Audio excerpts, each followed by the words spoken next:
just when I think you couldn't possibly be any dumber, you go and do something like this. And totally redeem yourself! What's up, gardeners? Welcome to yet another episode of The Green Room. We've got a really exciting show planned for you tonight, but first, I've got some of the first fruits of this run growing in the grow tent. Let's check it out. Last update, I showed you all how I hand pollinate my eggplant flowers. Well, as a result, we have the first eggplant growing. This variety is called the Little Finger eggplant. It is an Asian variety. They are sweet eggplant that are super delicious. Moving on down the line, we have the first cherry tomatoes of this run. This is the Cousin Martina cherry tomato. It's a beautiful plant. She's really happy. Got lots of flowers.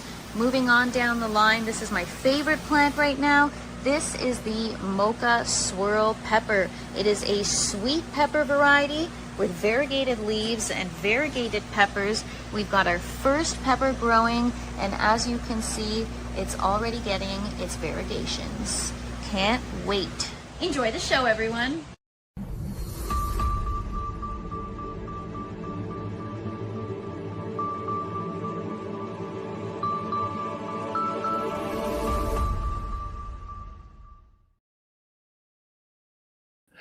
Ooh, all right, all of my passionate plant people and garden enthusiasts. Welcome to the Green Room here on Monday night. And also too here, I want to also welcome, I'm not just your co-host, or I'm not just your host tonight. And boy, I'm having fun here already, but I'm not just your host tonight. We also have a really wonderful co-host joining with us tonight as well, too. Let's go ahead and welcome to the show our co-host, Natalie from The Fresh Princess, joining us here tonight on the Green Room. Here we are, Natalie, back at it again. Back at it. Happy Monday, Enoch, and happy Monday, gardeners. I am so excited to be back here with you all tonight. We have an awesome show planned. Tonight, joining us in the Green Room, we've got Joe Lample from Growing a Greener World. I am really excited about this one. Yeah. Joe is such an awesome gardener. And of course, we all know him from his time on television, doing the Emmy Award-winning Growing a Greener World. But we can find him nowadays at Joe Gardener. And it's really awesome, too, about doing this Green Room show now, Natalie, is that I've had Joe on the show once before, but we had to do a pre-recorded type of interview before. So, yeah.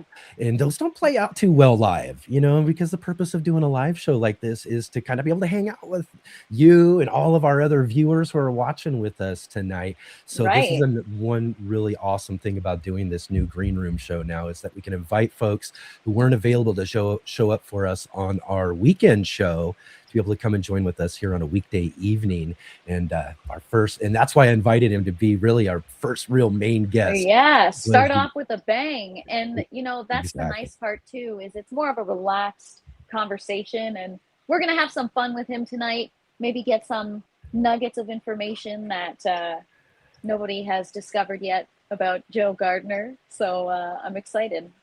Yeah, exactly. Really excited as well too. We're excited to have all of you here with us as well too.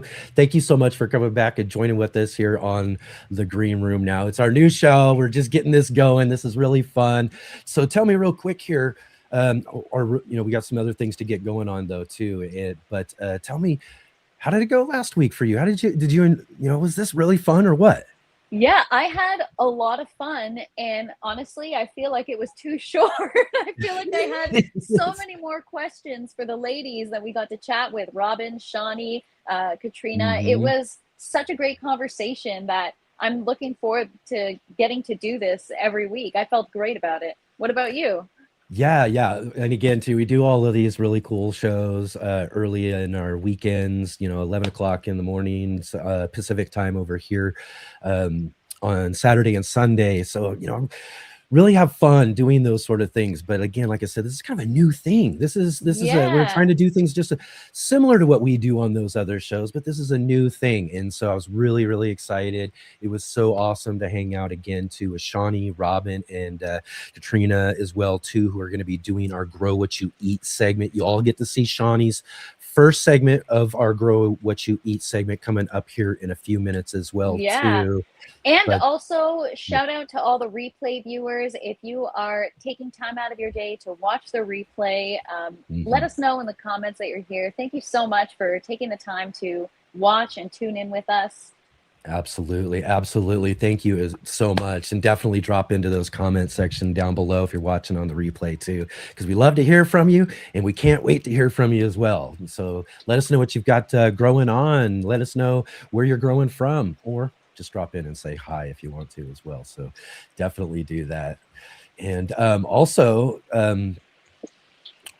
I want to mention too, we got a roll call coming up here in just a minute as well, a few minutes as well too. And this is where all of you can jump in and get a little shout out here on the show, and just let us know where you're growing from, what you got growing on, and all of that as well too. And we'll give you a shout out here in just a few minutes on the show.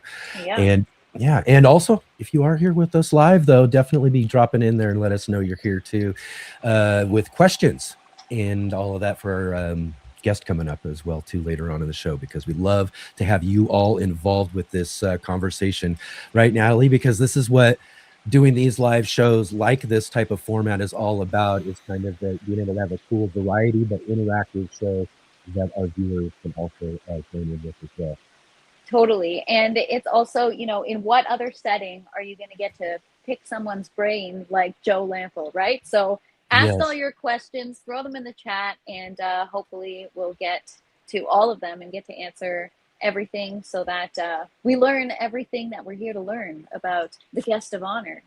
That's right. That's right. And we got like I said, we got a really awesome one coming up here as well for all of you as well too, coming up here. So real quick though, I know I asked you about how everything went last week. We had an awesome show. If you didn't get a chance to check all of that out, everybody go back and check out our first show with Shawnee, Katrina, and Robin and all of that as well too. But how'd your week go since then? I mean, I see everything's growing real well there in the grow tent and all of Yeah, that. So yeah, it's how's it been growing? been a great week. This is where I'm getting to the good part of the grow or the run, so to speak. Yeah. Everything's starting to bloom, getting more Mhm. color in the garden. It's an Yeah. exciting time.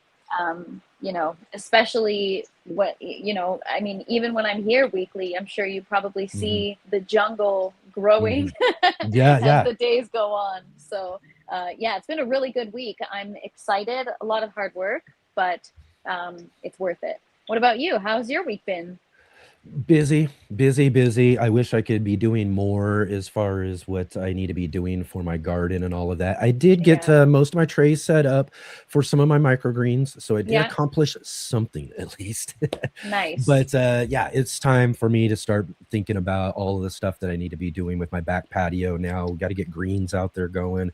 We got to get a lot of stuff going right now. So it's cool season time to be thinking about all that sort of stuff. Our spinach. I want to get some carrots growing this year. I didn't grow carrots last Nice. year, so I want to get some of those growing this year. So there's a lot of stuff like that, and onions. This I like to get my onions going really a little bit early as well too. So lots of things on the list of things that need to get going in. Yeah. But This time of year, and I'm sure we'll talk more about this when Joe gets here, but this time of year is always interesting when it comes to gardening, right? Because for so mhm, long you feel like a period of stagnation, like there's nothing to do, and then all of a sudden February, March hits, and you realize, oh my gosh, I gotta, order my seeds, start my seeds, get my soil ready. Well, I know it depends depending on your climate, but there's a lot of preparation involved during this time, and yeah. often it doesn't happen, until the last minute. Yeah, the last minute. Yeah. That's why, again, as far as being just a busy, busy person with all sorts of projects, all sorts of things going on, even in my own personal life. And that Yeah. happens for all of us gardeners. We got to find a way to juggle all of our garden passion in the middle of all of this crazy stuff that we got going on. But we do find a way. Always. My garden will always take priority no matter what. Even if I have a million things to do, garden comes first. Right, exactly. Which might not be the most responsible thing, but it's how I live my life. Exactly. There's this one gardening meme I see go around all the time is like, I'm out in my garden to avoid cleaning my house, basically, right? Yeah, My that's house is me. a mess, but my garden's great, you know? Yeah, that's very true, and yeah, that's kind of me in a nutshell. Yeah, yeah, definitely. Right on, right on. Well, all right, everybody. I hope that you all jumped there in the comments. I see there's already a Yeah, I'm crazy checking amount out of the awesome chat here. comments already, Yeah. too. So awesome, everybody. But it is about time right now for us to go ahead and do roll call.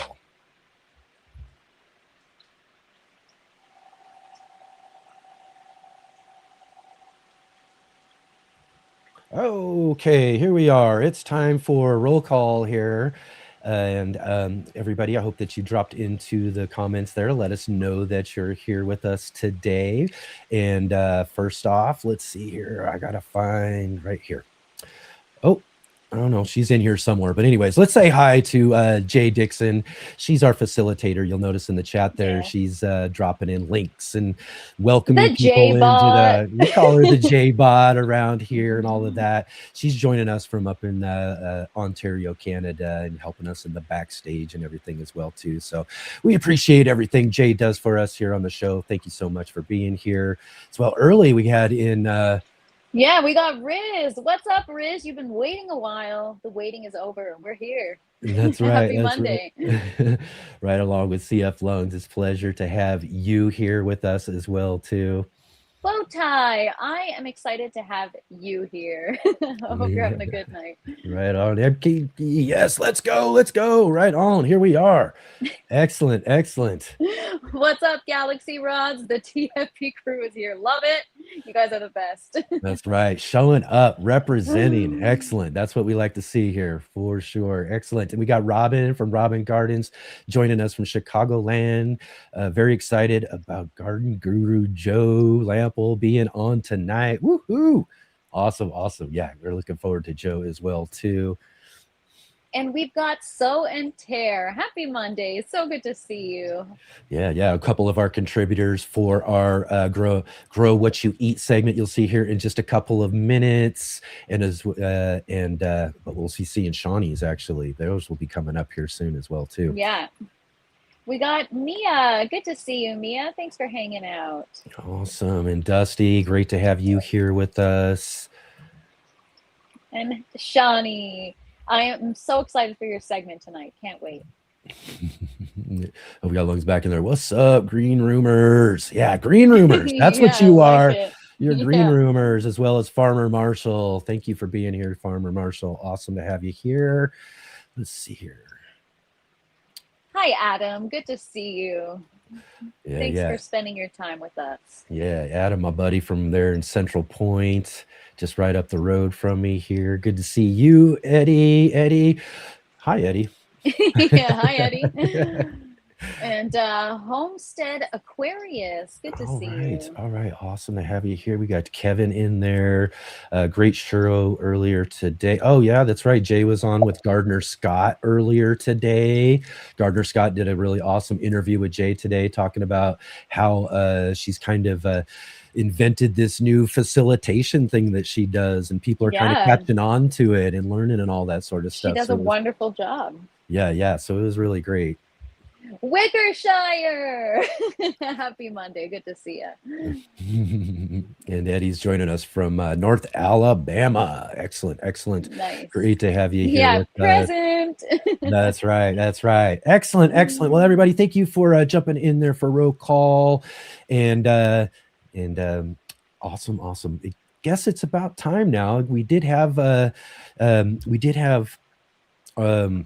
wait a minute, are we on time now? I guess we are about right? I think so.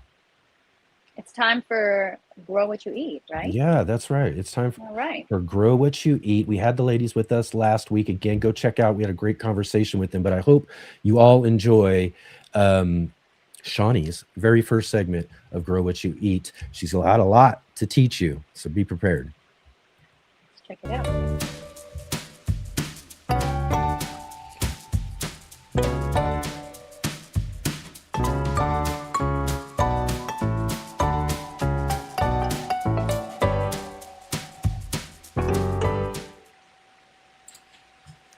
Your grocery list is the most powerful garden planning tool you're ignoring. Who here keeps buying the same veggie every grocery trip? Now, depending on the season, what are you buying? Let's hear it. Type your answer in the chat or in the comments. Is it carrots? Is it celery? Is it apples? What you eat every single week is one of the best garden planning tools you have. We're going to use it today. We're going to figure this out together. And we'll talk about why gardening is so good for your brain, for your body, and how to overcome the fears that keep most people stuck before we ever put a seed in the soil, right? So, Team Replay, I see you over there. Thank you for watching. Hit the thumbs up. What's one food you buy every single week that you'd love to grow at home? I am Shawnee Grows. I garden here in Minnesota, Zone 5A, and I actually grow at a property where I do not live. I have to travel there. I have to plan. It's a bit of a thing. Now, I want to hit on your brain on gardening. Gardening lowers our stress hormones and boosts the feel-good chemicals that help with motivation, mood, mental clarity. Having something alive to nurture rewires your brain for confidence. Every tiny success in the garden literally teaches your nervous system, I can do this. So, what's the one thing about gardening that used to intimidate you? Let's talk about it. I remember being confused about where the plants should go, like who goes where, right? Now, listen, you remember those mud pies that you made as a kid? You weren't just playing around. You were resetting your parasympathetic nervous system. Touching soil flips your body into its rest and digest state. It calms your brain, lowers your heart rate, and makes you feel safe. That's why gardening feels like therapy. Okay, honestly, you're addicted now. Welcome to the club. We're happy to have you. We'll share our seeds, right? When you actually spot that ripe tomato or a strawberry that's ready to pick, your brain fires off dopamine, the motivation and reward chemical. The sight, the smell, even just the anticipation of eating that thing, the taste, it creates a loop, and your brain literally says, do that again, right? Keep gardening, keep harvesting, keep planting, keep picking. That's why gardeners tend to walk the same path multiple times a day, maybe 15 times a day, just to check on things. Your brain loves the hunt, it loves the harvest, it loves the reward. Go ahead and describe the feeling you get the moment you step into your garden here in the chat and in the comment section. I will come back in the replay and read your stories. Now, this is why this next method works so well, because we're connecting our brain, our body, and your life, your daily life. What you eat consistently is what you should grow first. Not what's trendy, not what all the seed catalogs are shouting at you, just what you actually eat. If you buy onions every week, priority crop. Do you eat leafy greens daily? That's a must grow for you. If potatoes show up on your plate 10 times a month, we should be trying to plant them. If you cook with garlic constantly, we should grow a whole bed of it, right? The garden that feeds you is the garden that fits your life. So this is the look at your plate method. We track what's on your plate in a week, in 2 weeks, in a month, whatever you can handle. You multiply that by 52 weeks, and that gives you a pretty good idea of what it would take. So let's say your family of 4 eats potatoes twice a week. Each time you use about 4 pounds of potatoes. So in that week, we'll say in a week, our family eats 4 pounds of potatoes. Then we multiply that by 52 weeks. So the 4 pounds of potatoes times 52 is 208 pounds per year. This isn't exact. This is a rough idea, right? Now, I also want you to pay attention, besides the what you're eating and how much. Write down, is it fresh? Is it frozen? Is it canned? Is it dried? Now, if growing that much actually overwhelms you, because that's kind of a big number, and maybe potatoes was a bad example because yum, potatoes, right? Every day. Look locally, okay? Maybe there's a community supported agriculture, a CSA, that you can sign up for and help supplement some of that. Maybe there's a farm locally that grows large amounts of these things, and in season you can buy bulk and preserve it or keep it in a safe place. You know, I am able to buy many pounds of potatoes. They sell them in 50-pound bags. Onions, 50-pound bags. I can get as many dozens of sweet corn that I want. We can buy bushels of apples locally, and there's a strawberry you pick that we can go to in season and pick up as much as we want and preserve it and keep it and eat it fresh. There's more than that here in Minnesota. I just had to find them, right? We just have to make that connection to our community if we can't grow it all. We don't have to grow it all. We don't have to do it ourselves, all of it. You know what I mean? So here's your homework, okay? Take a picture of your plate. We all have our phones with us usually. Your breakfast, your lunch, your dinner. Save it. Look at it. If the picture taking doesn't work for you, grab a notebook. Write down what you eat. What veggies show up constantly? How many jars of sauce did you use?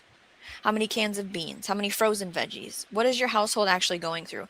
Some people have the ability to use apps for this. I don't have any suggestions for that, but maybe you know an app that helps you document these kinds of things. And if you want to level up, send this to a friend, the food log, the picture, and get them involved too, or hear what they have to say. In the future here, we're going to talk about what you discovered, and I promise it's going to change how you plan your entire garden, right? So I do want to hear from you. Are you actually self-sufficient in something? Is there a crop that you grow enough of to get you through the year till the next harvest that you no longer have to buy? I would love to hear your story. Now, if you'd like a little help tracking, your meals, your garden goals, I have included a free printable. It's a little worksheet. There is a link in the description. So what it looks like is a little bit of this. It's going to talk about what is the proteins that you're putting on your plate that we could possibly grow. So the list is, examples: beans, lentils, chickpeas, dried peas, cowpeas, nuts. Which form of it are you using? So you're just jotting this down. You can print one of these for a day, for a week, however long you want to play this game. What are the fruits?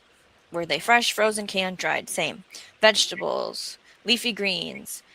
Maybe there were some pantry items, the canned things, the tomato paste, the jarred sauces. What were you grabbing for? Maybe it was pickles or jams. During that week, you're going to look and go, okay, what did we use the most? Most of us are probably going to say onions, right?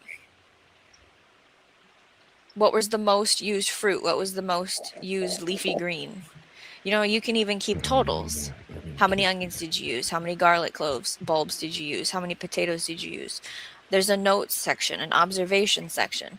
What showed up the most, This helps us figure out your priority crops. These are the crops that are going to fit your life and your plate. Okay? So, future lessons here together. What are we going to do? We're going to include your kitchen as your seed vaults. We're going to try some things. We're going to map out our spaces, planning our plate, and more. So head over to Shawnee Grows to subscribe for future educational live streams. They show up after 9 p.m. Central Time at any day of the week. It's a little bit of a pop-up situation based on my life schedule. Now, we do have monthly garden tours when the garden is in action. Right now, it's monthly conversations about subjects that I don't need a whole hour live stream to talk about. I just want to say it, and let's talk about it in the comment section.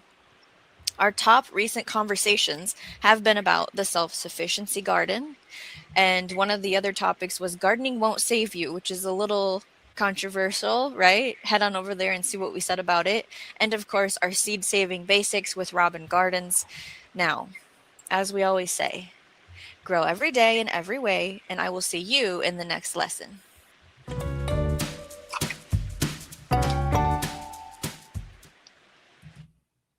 Why wait for the right season to start your garden when you can grow anything you want all year round? This is my indoor garden where I grow all of my own produce regardless of the season. Aeroponically grown food, pesticide-free, all organic. The mission is to inspire and educate others to do the same. Whether you're limited in space or not, an indoor garden can be your reality. follow along as I explore all the ways to achieve a successful indoor garden. From aeroponic Dutch buckets to vertical grow towers, I experiment with all kinds of grow mediums and varieties. Let's learn and grow together and reclaim our food sovereignty.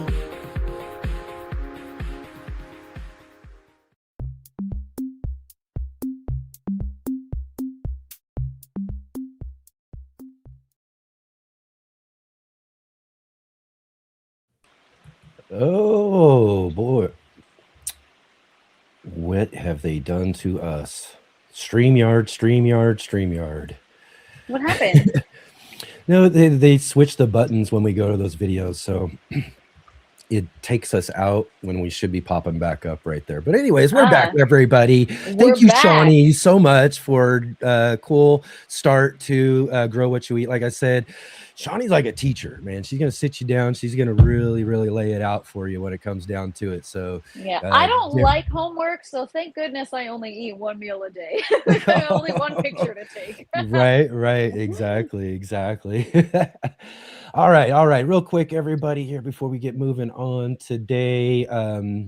Let's go ahead and talk a little bit about what we did this weekend on the show. We had a couple of really great shows this weekend, Natalie. On Saturday, we had our good friend Destin Noack. He's a host of the channel Texas Garden Guy and the Garden Party podcast. Yes. So he's really, in fact, Destin was really awesome. We had a cancellation last minute. He jumped right in for us and everything, but he's always such a great guy to talk to. But we also got to meet Sean and Allison from Spoken Garden. They were here with us for our Are You Following Me segment on Saturday. And Sean and Allison are, they have just a great, wonderful story about a couple who's just come together in the gardening world just to kind of team, just as a team going after and teaching people all about really a lot of flower gardening and those sort of things. Love that. But just lots of really great stuff that they do there. They invented this little thing they call a little dibbler thing or whatever. Yeah. But it has this thing on it where you can measure and gives the depth for different types of seeds. So don't have to think about it. You just got to dip it in and then put your seed in.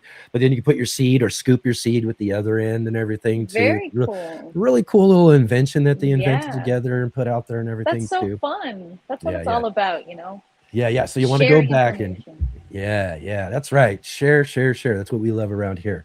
But they have a great thing going on there, and you want to go check out that interview with them on our Saturday show. And then for our Sunday edition of the show, we had my good friend Christopher Bransdahl. He grows from the snowy mountains of Norway. And Kang Star, he's the founder of the Pepper Lovers community and Kang Star channel on YouTube. He's been around for many years.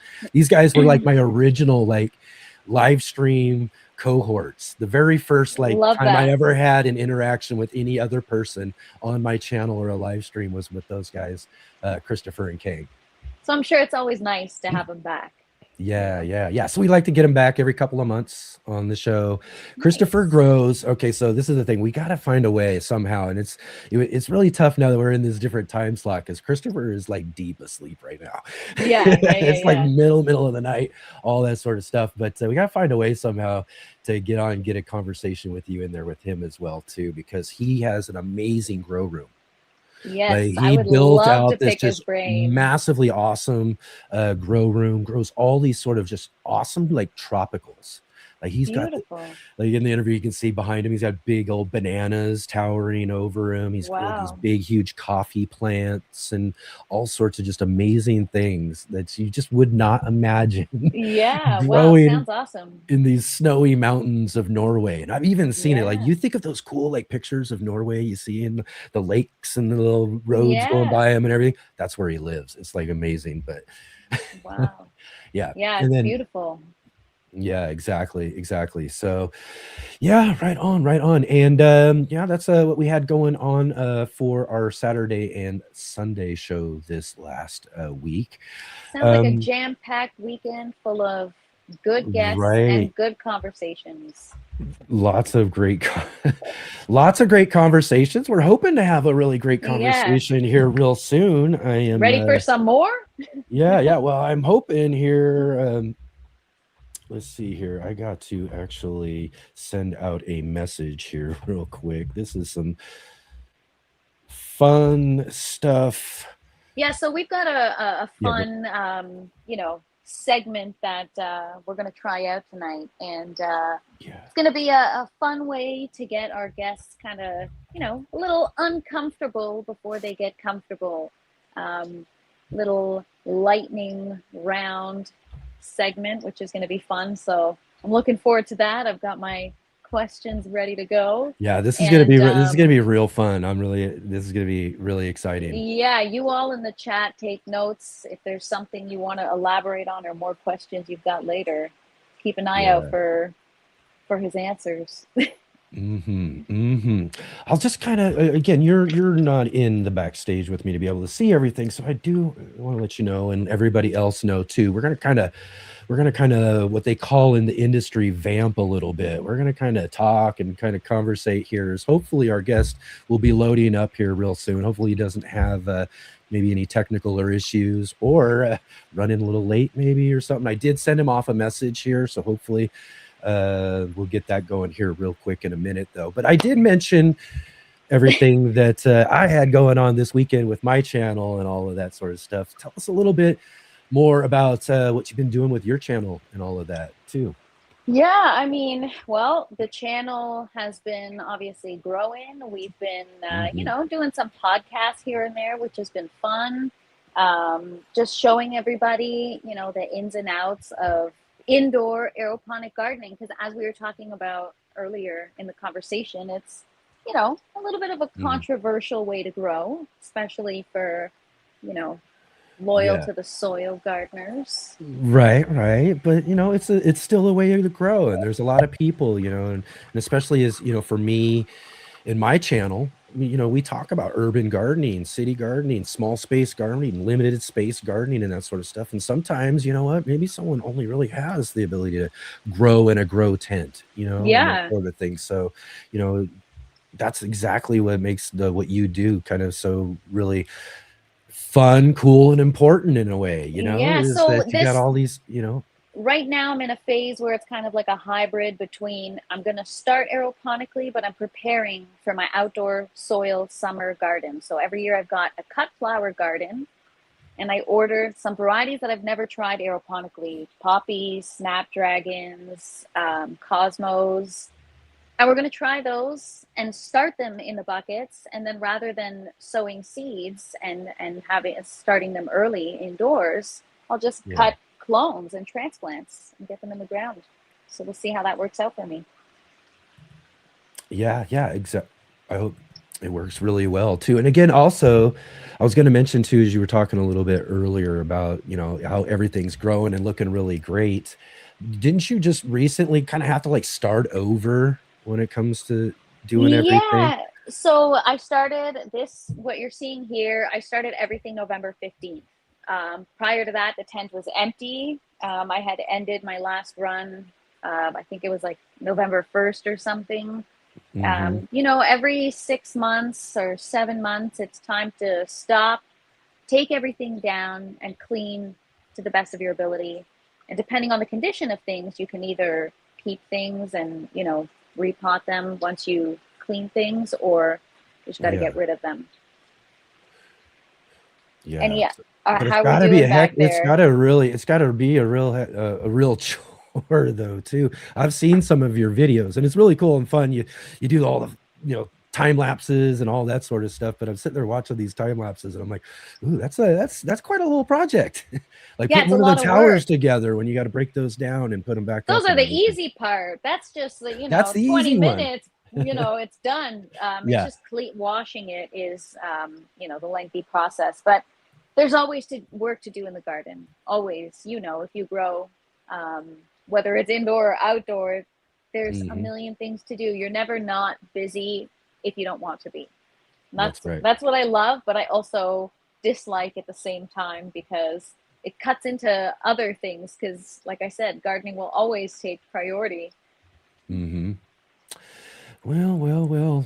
So I'm not too sure if Joe, what if he's running late or something. I haven't gotten a message back or anything yet. that's So I'm okay. kind of waiting to hear from him when it comes down to it. Sometimes it's All been a right. while. It's Well, actually been a while since I've had this happen with a guest, we actually. have So a little bit of a lightning round planned, but I mean, these questions are catered for Joe specifically. But you know, yeah. if things end up a certain way, then we can always, I'll put you on the hot seat and ask you Right. some burning I know, right? questions. You Exactly. know, Or but what we can really do here too, as well, too, is maybe jump in and get some conversation with our well, folks yeah. here What about the tonight. chat? What do you Let's guys just get want to know about Enoch? Let's bug Enoch and let's get or to know him. let's bug Natalie too. Yeah, I mean, yeah. But Let yeah, let's kind of look at, for the moment, everybody, I apologize. I'm not sure if wires are crossed or if Joe is somewhere else, but he could still pop in at any time or something like that. So we'll kind of take it as it goes when it comes to that. Other than that, we'll just kind of have a freestyle show for tonight, and we'll kind of run through some chat and hang out with all of you as well too. So I see we got plenty of folks here too, so I'm sure there's plenty of things that they Yeah, who's want to hear. got burning questions for Enoch? Enoch, what's your favorite plant to grow? My I'm just favorite gonna plant. fire questions at you. Let's get to know you a little bit. Get to know our host. Let's see here. Okay, I get favorite plant to grow. As far as food and everything that I grow are peppers. Everybody knows I love peppers. Peppers are just kind of my thing. What really, when I was getting going and growing, it was just kind of becoming this hobby, and I was kind of having fun with it. But it was like when I got to peppers, that's when I was like really getting serious. Like, okay, what am I doing here? When I'm getting them started. I built like this whole a routine for getting them started and how I grow and do all that sort of stuff that I do throughout the year and everything. So peppers really are still my favorite thing to grow. Definitely. Do you have a favorite variety? Favorite variety, I have to say right now, is one that I'm breeding out right now. And I did talk about this with Christopher and Kang yesterday as well, too. Christopher sent me this variety of an ahi called Sugar Rush Peach. And this was it was a really popular pepper, and it was really popular several years back and everything. So he sent me some seeds. I grew them out a couple of years, but it was like maybe in the second year, maybe the third year that I grew those out, that one of them, and I just say ahi peppers are kind of like long. They got kind of long pointiness to them. Yes. So Sugar Rush Peaches should be kind of this cool peach color, but kind of a long, pointy, not really long. I'd say 3 inches, maybe 4 inches at the most. But I had one that grew where it wasn't pointy. The point was like inverted. It was like a belly button in a way.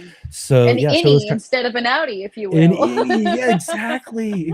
So I started on my own quest, because I've never done anything like crosses yet when it comes to peppers, or trying to really do things like my friend Kang, who was on with us yesterday, Kang Star from the Pepper Lovers. He's made lots of crosses that the pepper community just loves. I mean, he's really popular as far as his different crosses now, but I've never done that. The closest I've gotten to do now is just to take seeds from these buttoned ones, and then the next time I grow them out, the plant grows maybe a few more, and then I'll take more seeds from those buttoned ones and grow them out again. And now I think after about 4 seasons growing in a row, generations, so I guess I'm on F4 or 5 of my own. Yeah, that's pretty cool. Hybrid, I guess you would call it. I'm not really a hybrid. It's not crossing anything or doing anything. It's just a breeding. I'm just just breeding out this trait, basically, and it is really cool. I hope it'll get to the point where it's most of the plant. I think we're up to about 60%. I think the last plants were about 60% of the plant. So once we get up to about 75-80% of the plant, then that's something I'll be like, okay, I'll start sending seeds out to people. Yeah, very cool. They'll be our own Sugar Rush. That's something to be proud of. That's really exciting. Yeah. Wait, I got another question for you. Okay, there you go. You call yourself the urban gardener. We know you as the urban gardener. Right. What was the moment where you kind of had that moment of reflection where you realized, okay, I'm a gardener. Like I'm a grower. I'm a gardener. You know, because everyone first has that Yeah. imposter syndrome of, oh no, I just grow a couple plants. What was the Right. moment you were like, I'm a gardener? Oh, Take us back. yeah, I guess, really, I would have to say, because for me, to how I felt, like I would tell anybody if they were getting growing, and if I was, giving advice or doing that sort of thing, I would tell everybody, once you get growing, and once you start maintaining a plant and a passion, and it's something that you want to continue to do, I think at that point you're really a gardener. Or, at that point you're really doing the work to provide yourself something, if that's the intent, versus, just something you want to do, right? So really just Absolutely. getting started and getting going really is, the beginning point of you really becoming a gardener, right? Yeah. So that's what I would say. But for me personally, as I'd say like 3 or 4 seasons in, I was like, oh, I think I'm kind of getting the hang of this. The pepper plants were finally starting to look pretty good and everything Yeah. too. So I was like, all right, cool. I think I've got it now, and I can call myself a gardener, right? Yeah. We've got habitual hobbies in the house. She loves the Sugar Rush peach. Oh Yeah. yes, She's yes. The got, sugar. I'm sorry. yeah, Yeah. that's I have the seeds too. I think, yeah, I think they're the Sugar Rush peach, but I'll have to Hmm. try those. I'm trying a bunch of different pepper varieties right now, ones that I've never tried before. I've got the Marconi Rosso. We were talking about that one recently. I'm Yeah. so excited about that one. What's up, Mm, Frank?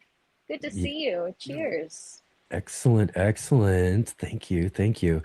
Yeah, yeah. So yeah, lots and so many, and that's why I love peppers. Though, is there's just so many cool varieties and plants. The plants are awesome as well too. This was the real thing that really kind of got me really hooked on peppers. Was just, for one, like, oh, I want to grow all these different cool varieties, and you're looking at the pods and everything. But then when you start growing the plants and you start learning how different types of peppers grow different ways, and they Yes. have their own characteristics as plants. Some are longer and lankier, and some are more compact and bushier, and some take Yeah. longer to grow, and some are fast growers, and it's just kind of learning the differences, and playing along with, or it's kind of like having a classroom of different kids or something throughout the summer, right?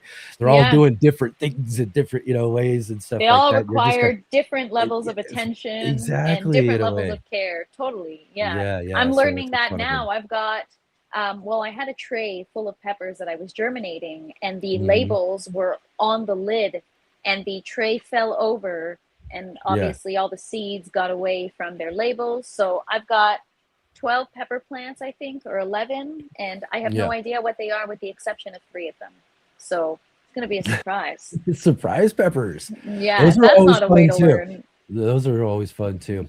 Serena Yeah. dropped in a little bit earlier here, Natalie, and says, have you ever considered trying to grow banana, papaya, coconut, orange, or other citrus or pineapple trees, or any, I guess, So, tropicals or anything, right? yeah, I've considered pineapple because it's super easy to grow, and it's very easy to propagate and multiply. I'm just not big on pineapple, so I'll probably try it Hmm. at some point. Citrus, I have a lemon seedling fighting for its life, but I'm keeping hope and not giving up. Would love to do like grapefruit, or I'm gonna try pomegranate. I've Hmm. reserved some pomegranate seeds. I've got coffee. But banana, I mean, banana would be interesting, but I don't think I could accommodate that in here. Yeah, you gotta, So for yeah, moisture, like, I don't know, I feel like you'll be cutting the it's, top before you know it, yeah, because and it's I'll be gonna hit getting that maybe ceiling like quick. mildew or diseases. Like the leaves are so big, I feel like they harbor a lot of moisture, and I don't know Mm. how, I don't know how banana leaf plants work. So To me, I just think they just get so tall so quick, and just they would be fun to grow till you get them to a certain size, and then they start hitting the ceiling, right? And then start growing a little this way and start heading back. yeah, Let's see, you can keep so them going, I suppose, if that's what you want to stuff them in well, there. we'll see. I've seen online, like there's certain tropical trees I'd want to try. Like for example, the pomegranate tree, they have dwarfed versions, right? Or you Yeah. can figure out how to dwarf it yourself. I don't know how that works.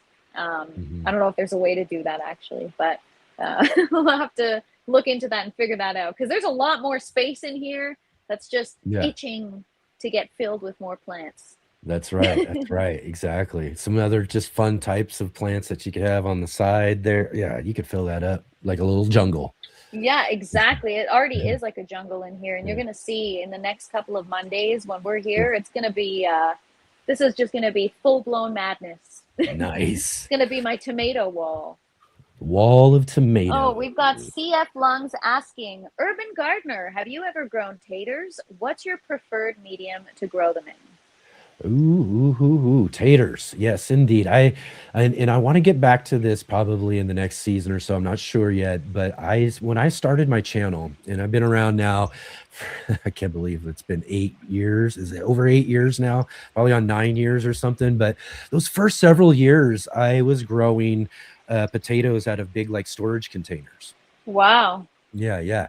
So, and they're really fun. It's really great. The problem is container growing and that sort of stuff can just really be iffy. You know, there's so many times that I would grow and I would take you through the whole thing and then really, you know, the fun with growing potatoes, whether you're growing them in containers or you're growing them in the ground too, is you don't know what you get until you're digging them out, right? Right. So there'd be times I'm doing the video and it's like, okay, let's see what we got, you know. So we're tipping these things over, we're digging out through the soil and everything, and I end up only with like a little handful of potatoes out of it, you know. But we It's the had reality. big beautiful plants and the leaves were just awesome. It's like, oh, and we're thinking we're going to really get something this time, but sometimes that That's happens. that's what happens sometimes. I get people all the time asking me, so Yeah, what are you just growing foliage?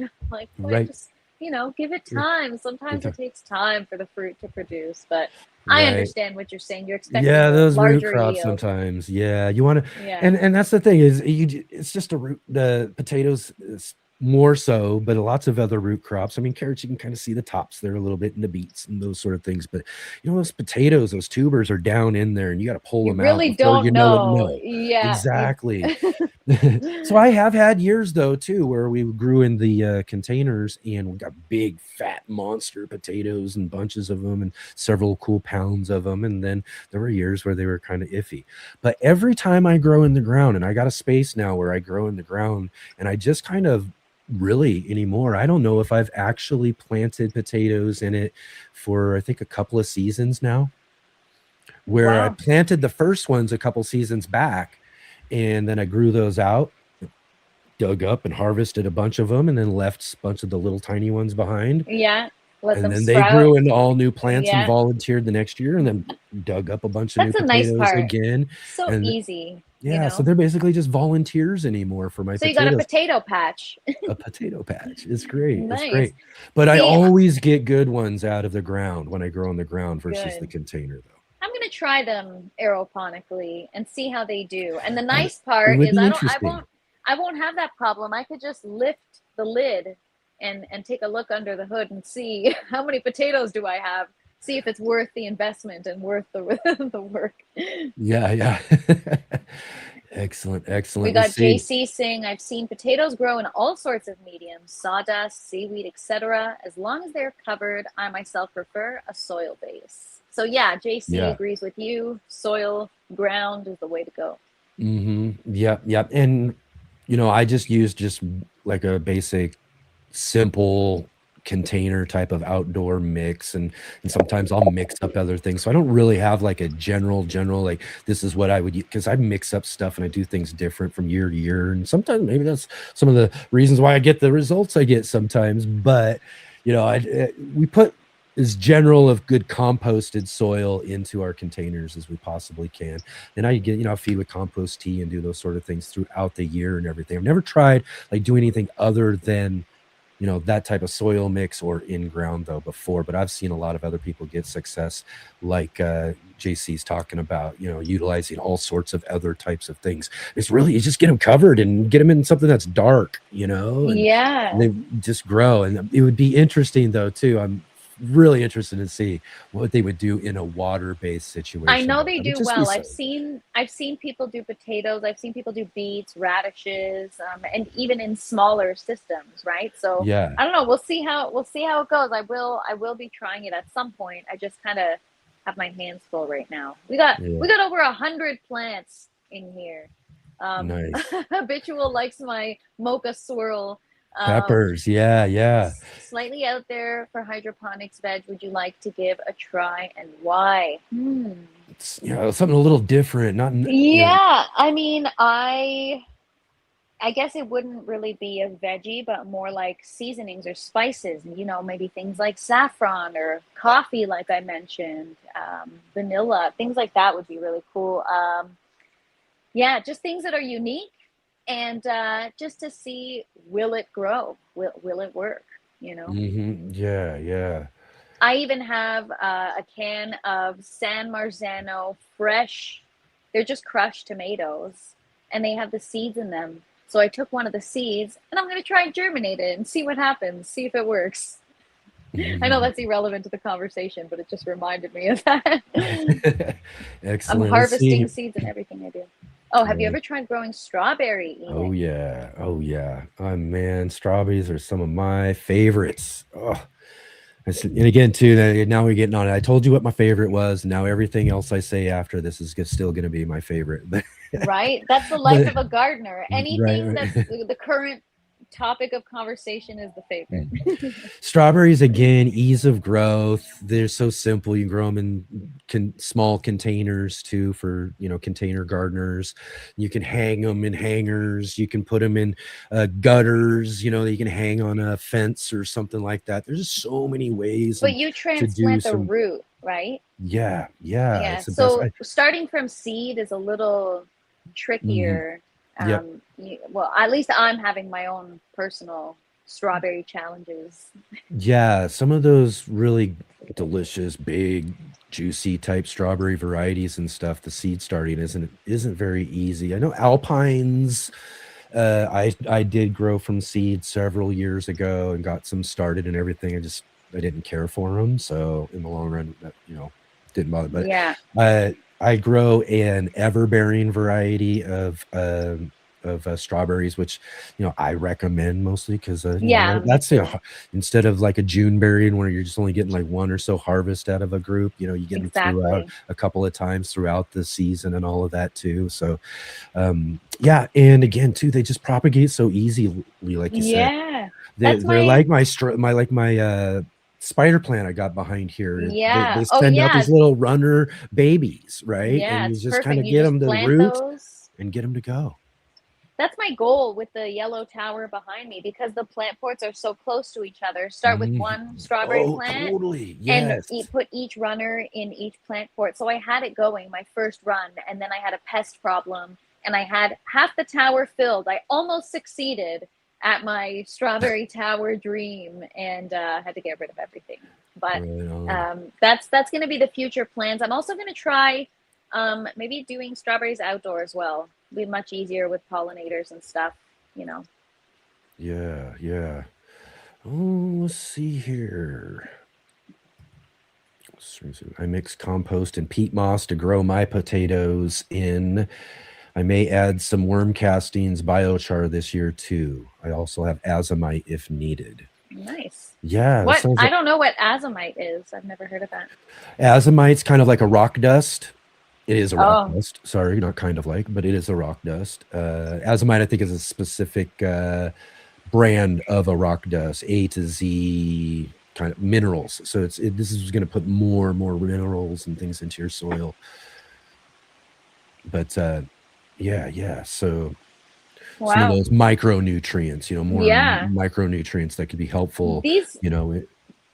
All things I need to learn. I gotta step up my game for my outdoor garden this year. So yeah, when you start getting into soil gardening, there's a whole bunch of fun doing organic soil gardening, and to me, it's what really makes gardening so much fun for me too, is when I got to that point, again, like you were talking about earlier, when did I consider myself a gardener, that sort of thing.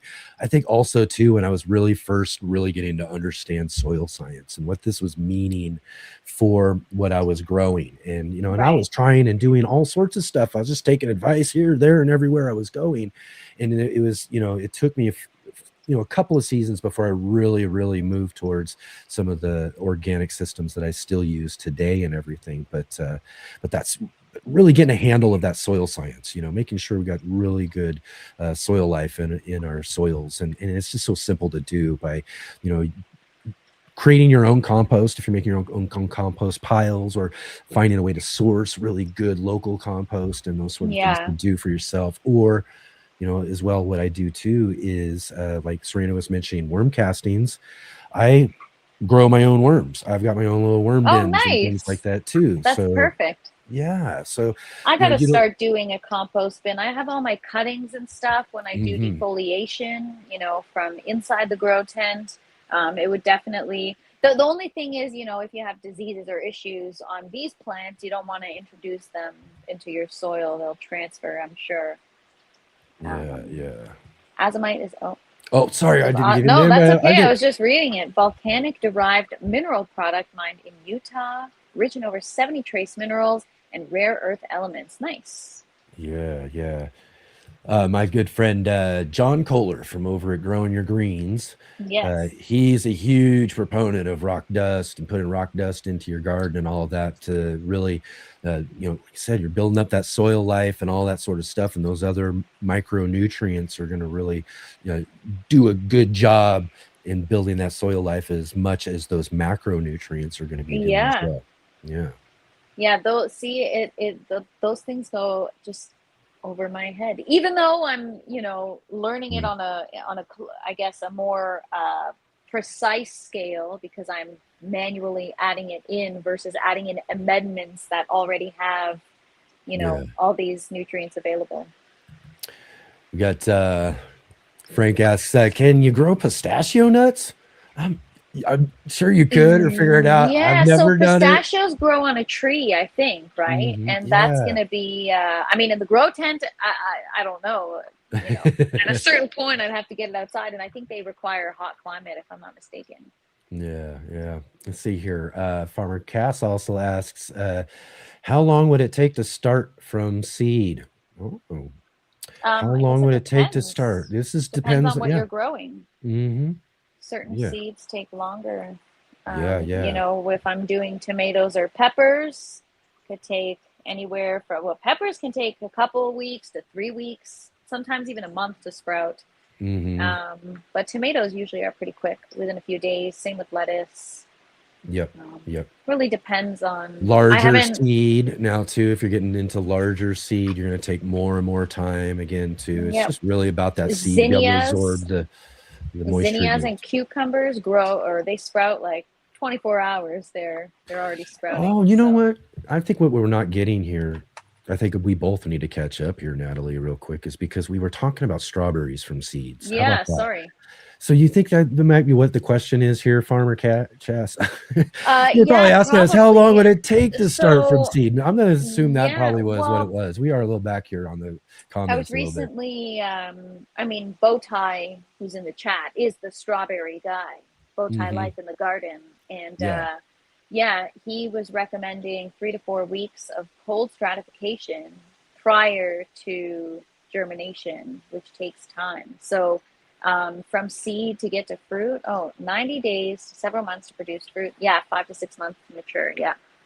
And the first fruits aren't always the best. You have to, like Jay's note says, let it mature. Yeah, let it mature. Okay, Yeah.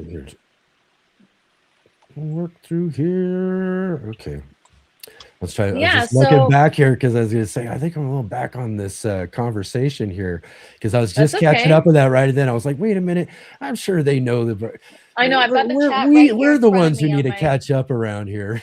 I'm following the chat here on my computer. So I'm going to get down and catch up here with it as well. Sorry if I'm missing anything there, everybody. Thanks so much, So and Tear. Have a great day.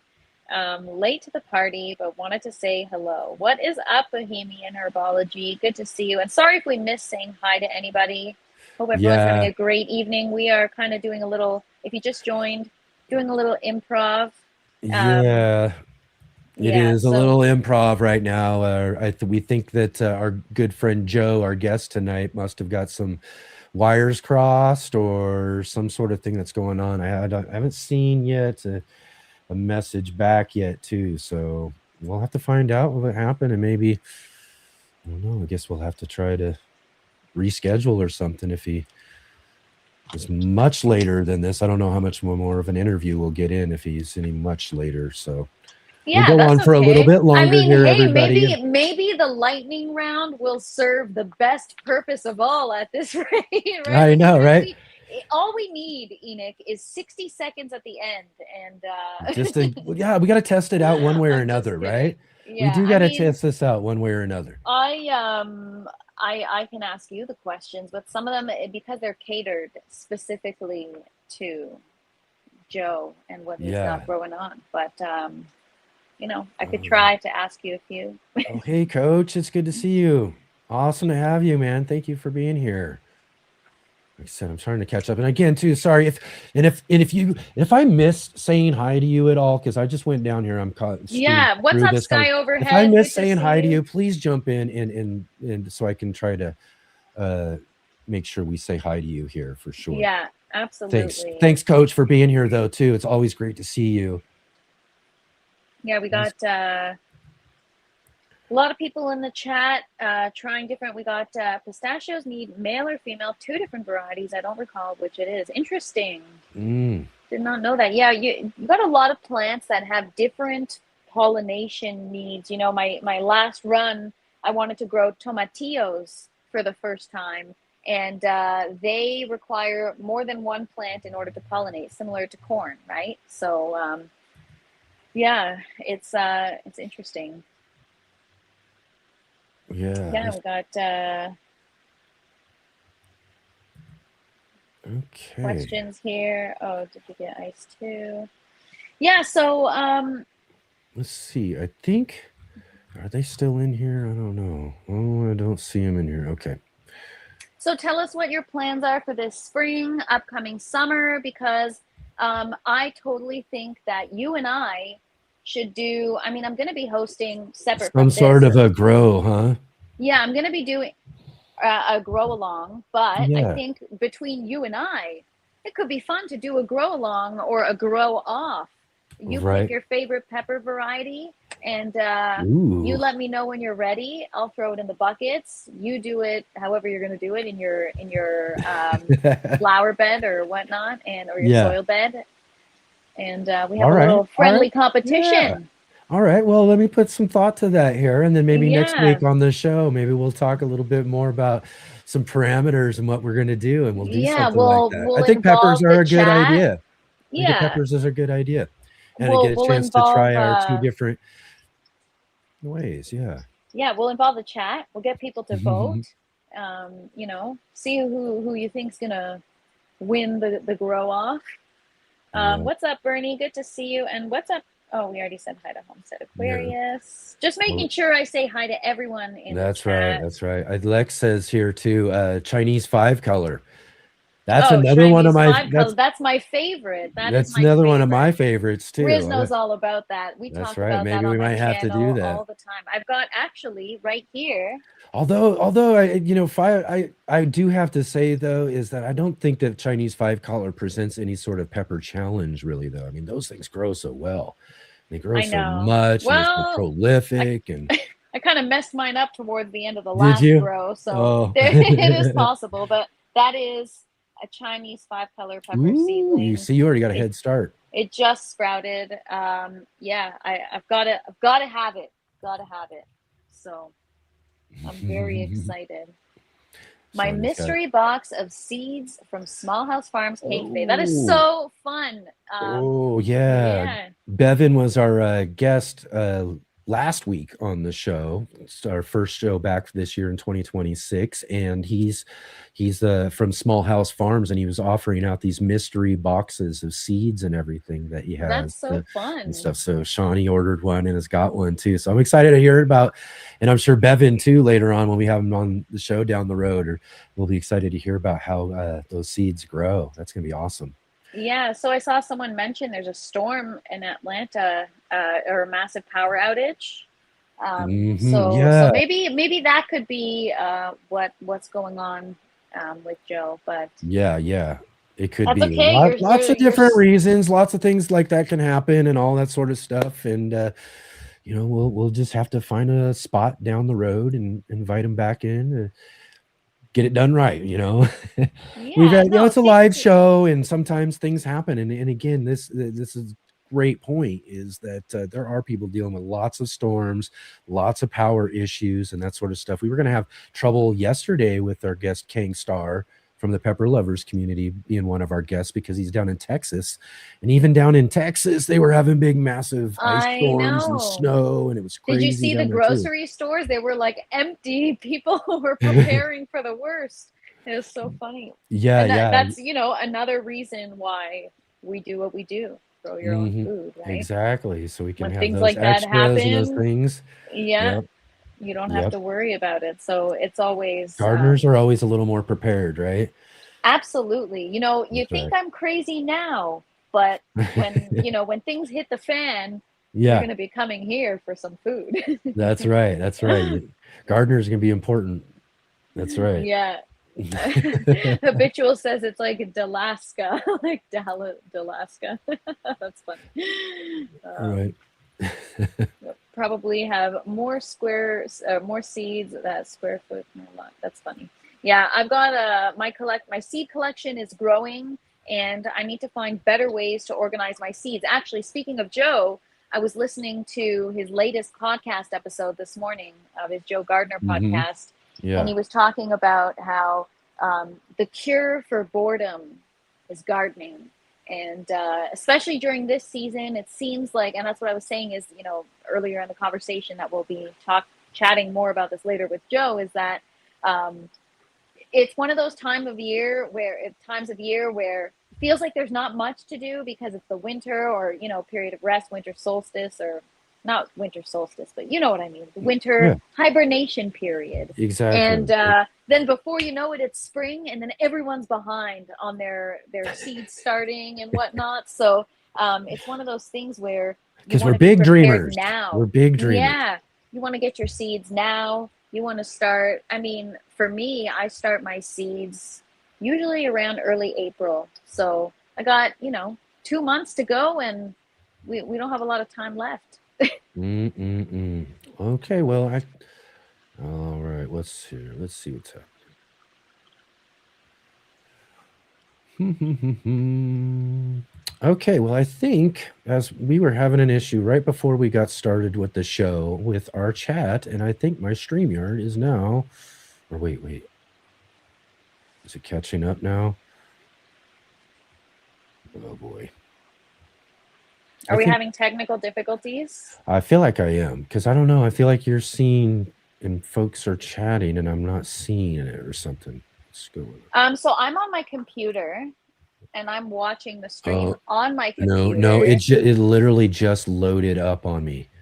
It was Okay. stuck on a comment for a while, and then it all of a sudden loaded up on me. Now I can see all the ones you were seeing. Yeah. Now. We got a question from Habitual asking, what are you most looking forward to growing this spring, Enoch? Tell us. What kind of pepper? What kind of pepper? Well, no, well, here's the thing I'll tell you. I'll just tell you.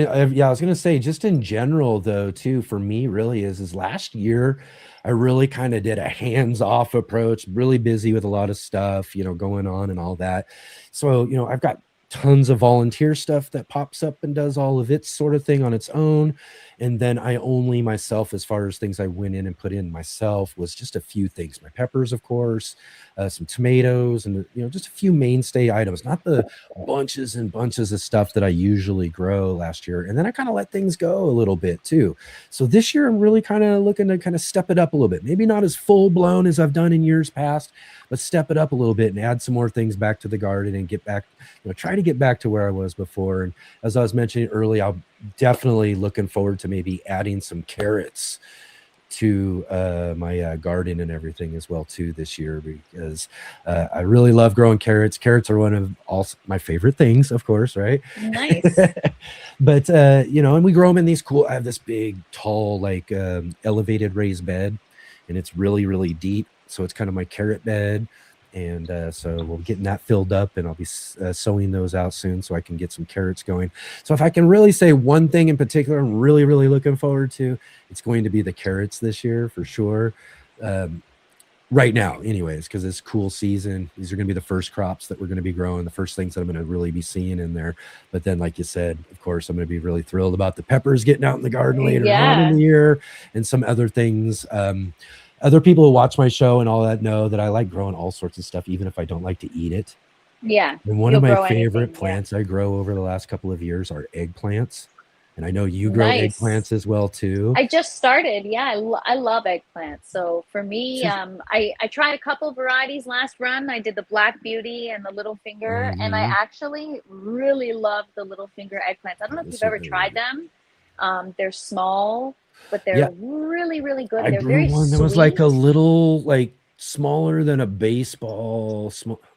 No, they're like long and skinny. Oh, okay. These ones, I grew these little orange ones that were like little balls. They were small. Oh, nice. Yeah, no, these are narrow, like they're elongated eggplant. But they grow like 3 to 6 inches in length, and they are very sweet. They're delicious. I really, really enjoy them. Yeah. Let's see here. Question, Natalie. When will they What? When will they send you back to Earth from Mars? Well, see, the funny thing is I've been stuck up here for a while, so thank goodness I'm growing my own food. That's right. That's right. I don't know. I'll never come back down to Earth with That's right. That's one thing too. I guess we can. We can just imagine you're like, you're up in Mars, just growing there. And oh, you guys just wait. Halloween is like the biggest thing for me. Last Halloween, I went all out. So you guys just wait. You want to talk about Mars? Just wait till this Halloween. Come back and find me. And you'll see. I hope the Green Room episode falls on a Halloween. I should actually look that up. I'm curious. Yeah, exactly. I love that. That's so cool. You remember like the movie The Martian, right? You seen The Martian? Yeah, Matt Damon. Yes, I have. I know people, I do a live stream every day on my channel, and people always ask me, are you on the set of the movie Martian right now? Right. Let's see. Coach Chavi asks, how do you like to cook eggplant? Well, first, I already premised my love for growing the eggplant plant comes with the fact that I don't really care for eating it, but I do actually really have enjoyed a few different folks who've made an eggplant parmesan that's pretty darn good. So I have enjoyed it that way, and I need to kind of maybe try it out a little bit more and some other things. We are doing our monthly gardening book. It's veggies for breakfast, and so and I've heard from other people that like putting them in like an eggs and having some with breakfast are really good too. You can do so much with eggplant. You can make dips. I've had marinated eggplant in like a cold eggplant salad. You can pickle your eggplants and have them in sandwiches with cold cuts. There's so many different ways. What I like to do is, Shawnee, thank you so much for that segment, because that actually helps someone like me. I grow things that look cool, not things that I'm going to really cook with, and so it forces me to find new recipes and creative things. So I'm going to be exploring some different recipes for things like eggplant. And if there's one that works well for me, I will definitely send it your way. And you can see if maybe you'll enjoy eggplant. Maybe you'll enjoy not only growing it, but eating it as well. Okay, let's see here. Awesome. So yeah, I just checked. Halloween is on a Saturday this year. Sorry, guys. Oh, Halloween's on a Saturday. That means I'm gonna have to dress up for myself. Oh wait, that means we got a double header, because here's the thing too. And now I'm just thinking about this, but I do this every year on Halloween. Is we have a Halloween hangout evening show on Saturday, or which I guess would be a Saturday night. So I guess we'll have a Saturday day show, and then we'll have a hangout at night. I didn't think about that when we did that on Friday this year, that the next one was actually going to be making a double header for us for our Halloween. Yeah. I tuned into that one. I remember, but I would have popped in and clicked on the link, but I still have I dressed up as the Fresh Princess. I still have my crown. I don't know if you could see it. It's Right. like hanging over there. Yeah, see, so we'll definitely so then we'll you guys will have to come tune in for this year's, Yeah, and we're then we'll going get all going. out. I like to have a good time with it. Okay, okay, all right. Well, guess what? Looks like, and let me give him a minute here before I see him on there, but it looks like our guy is backstage in the studio, so we'll give him a minute or two here. Get ready. When I see him here, we'll pop him on, I guess. All right, cool. All right. We'll get a little bit in here with Joe. Yeah. Maybe if people hang around or want to hang around or anything like that, we'll try to get in as much as we can. Okie dokie. Let's see here.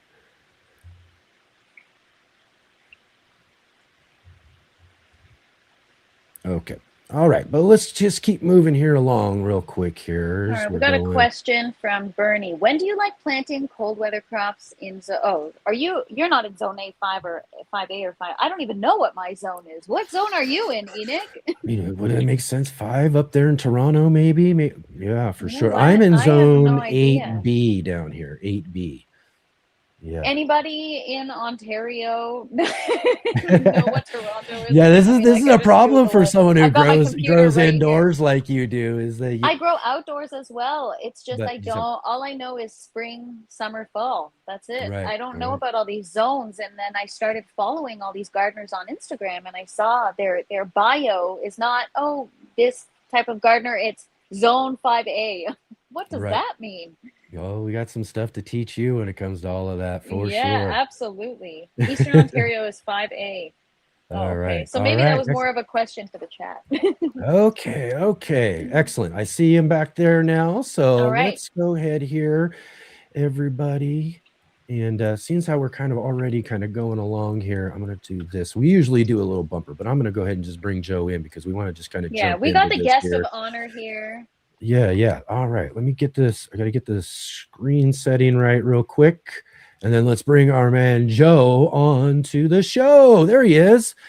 How's it going, Mr. Joe Gardner here with us now? Welcome.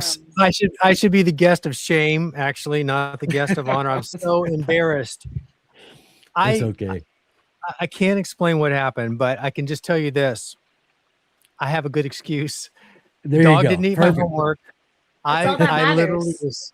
I was sowing seeds. I was so into my seeds. And I totally forgot. So I just was kind of wrapping up and I checked my email. Thank God you guys sent me, are you ready? I'm like, oh my God, that's tonight. And so here I am. I am so sorry. This is not like me. Not a problem, Joe. Not Better a problem. late than never. We're so glad you're here. Sometimes it's the Thank nature you. of live streaming and doing things and all of that. And yeah, things can get crossed up here and there and all that sort of stuff. Anyways, it would have been a lot worse if I didn't have a good excuse. Thank you. Yeah. That's I right. think you guys can cut me some slack for sowing seeds, getting distracted and sowing seeds. But I'm here and I'm excited. So where do we want to go? Let's do it. Okay. Well, here's the thing, right. Joe.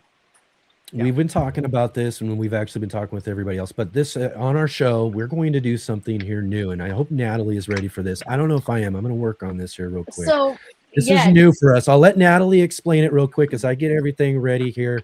And then you tell me when you're, or actually here, let's do this first, just real quick. Sorry.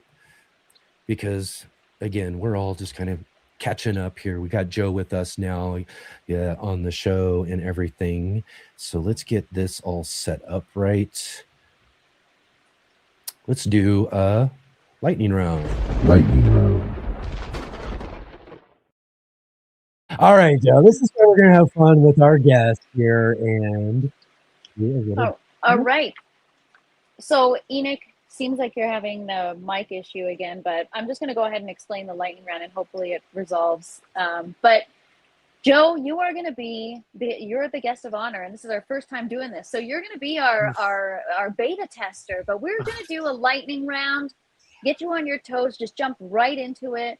Got some burning questions for you. Yeah. And you're going to have about 60 seconds, you're going to have 60 seconds to answer 10 questions. You get through as many of them as you can. First thing that comes to mind, we just want to have fun with it. and get to Okay. know you a little bit more, because we're just really excited that you're here. This is pressure. Okay. All right. So, You say go, and I'll hit the timer, Natalie, and then we'll get going. all right. So whenever you are ready, are we ready to go? Let's Joe, do you it. ready? Do it. Let's All do it. right. All right, here we go. Question number 1, direct sowing seeds or starting seeds early? Starting seeds early. Most difficult plant you've ever grown? Passed. Native plants or edible plants? Oh gosh, native edibles. Both. That's a tie. One plant everyone should try growing at least once. Tomatoes. Weeding, is it therapy or punishment? Therapy. A garden tool you feel is unnecessary, but you use it anyway.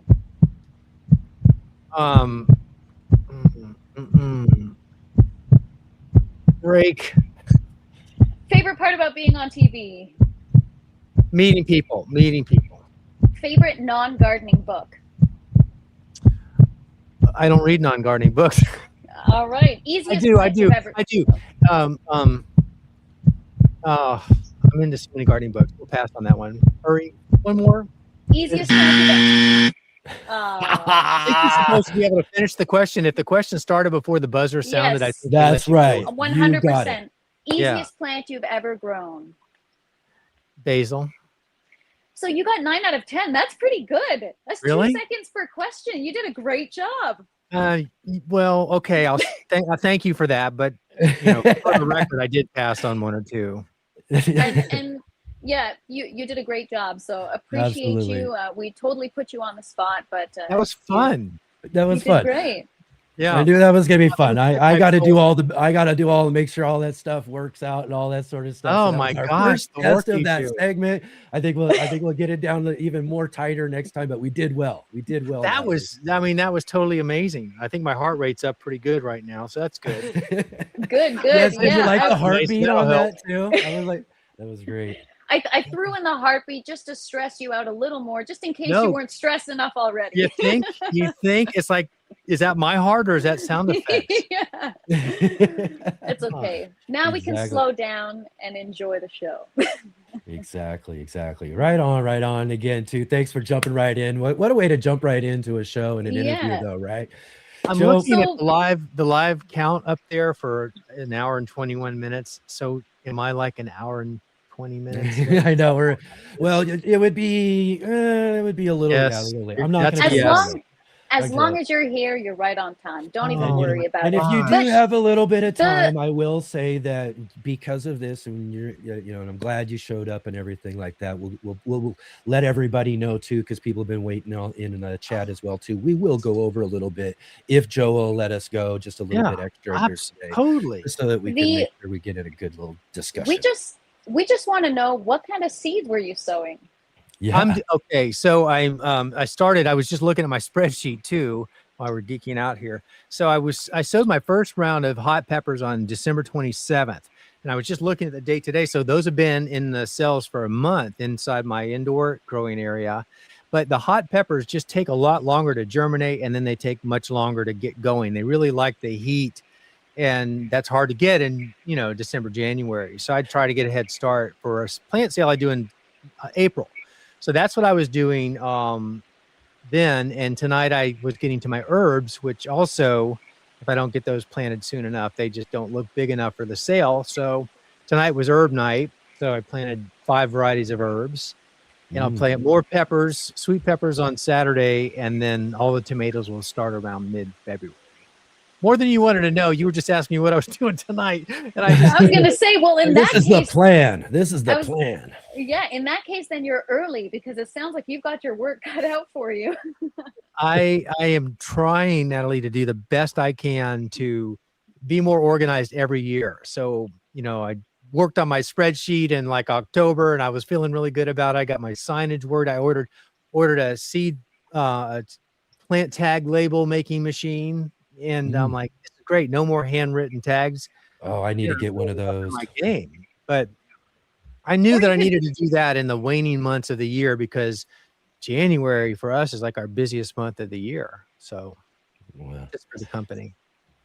Excellent, excellent. And also to everybody, again, thank you so much for being here tonight. We got Joe with us now, so go ahead and drop in some questions if you dropped in questions earlier or anything like that, so we can include some of your questions as well too here to ask of Joe. We do have one already. Wickershire asked Joe, is your background a green screen? What is that?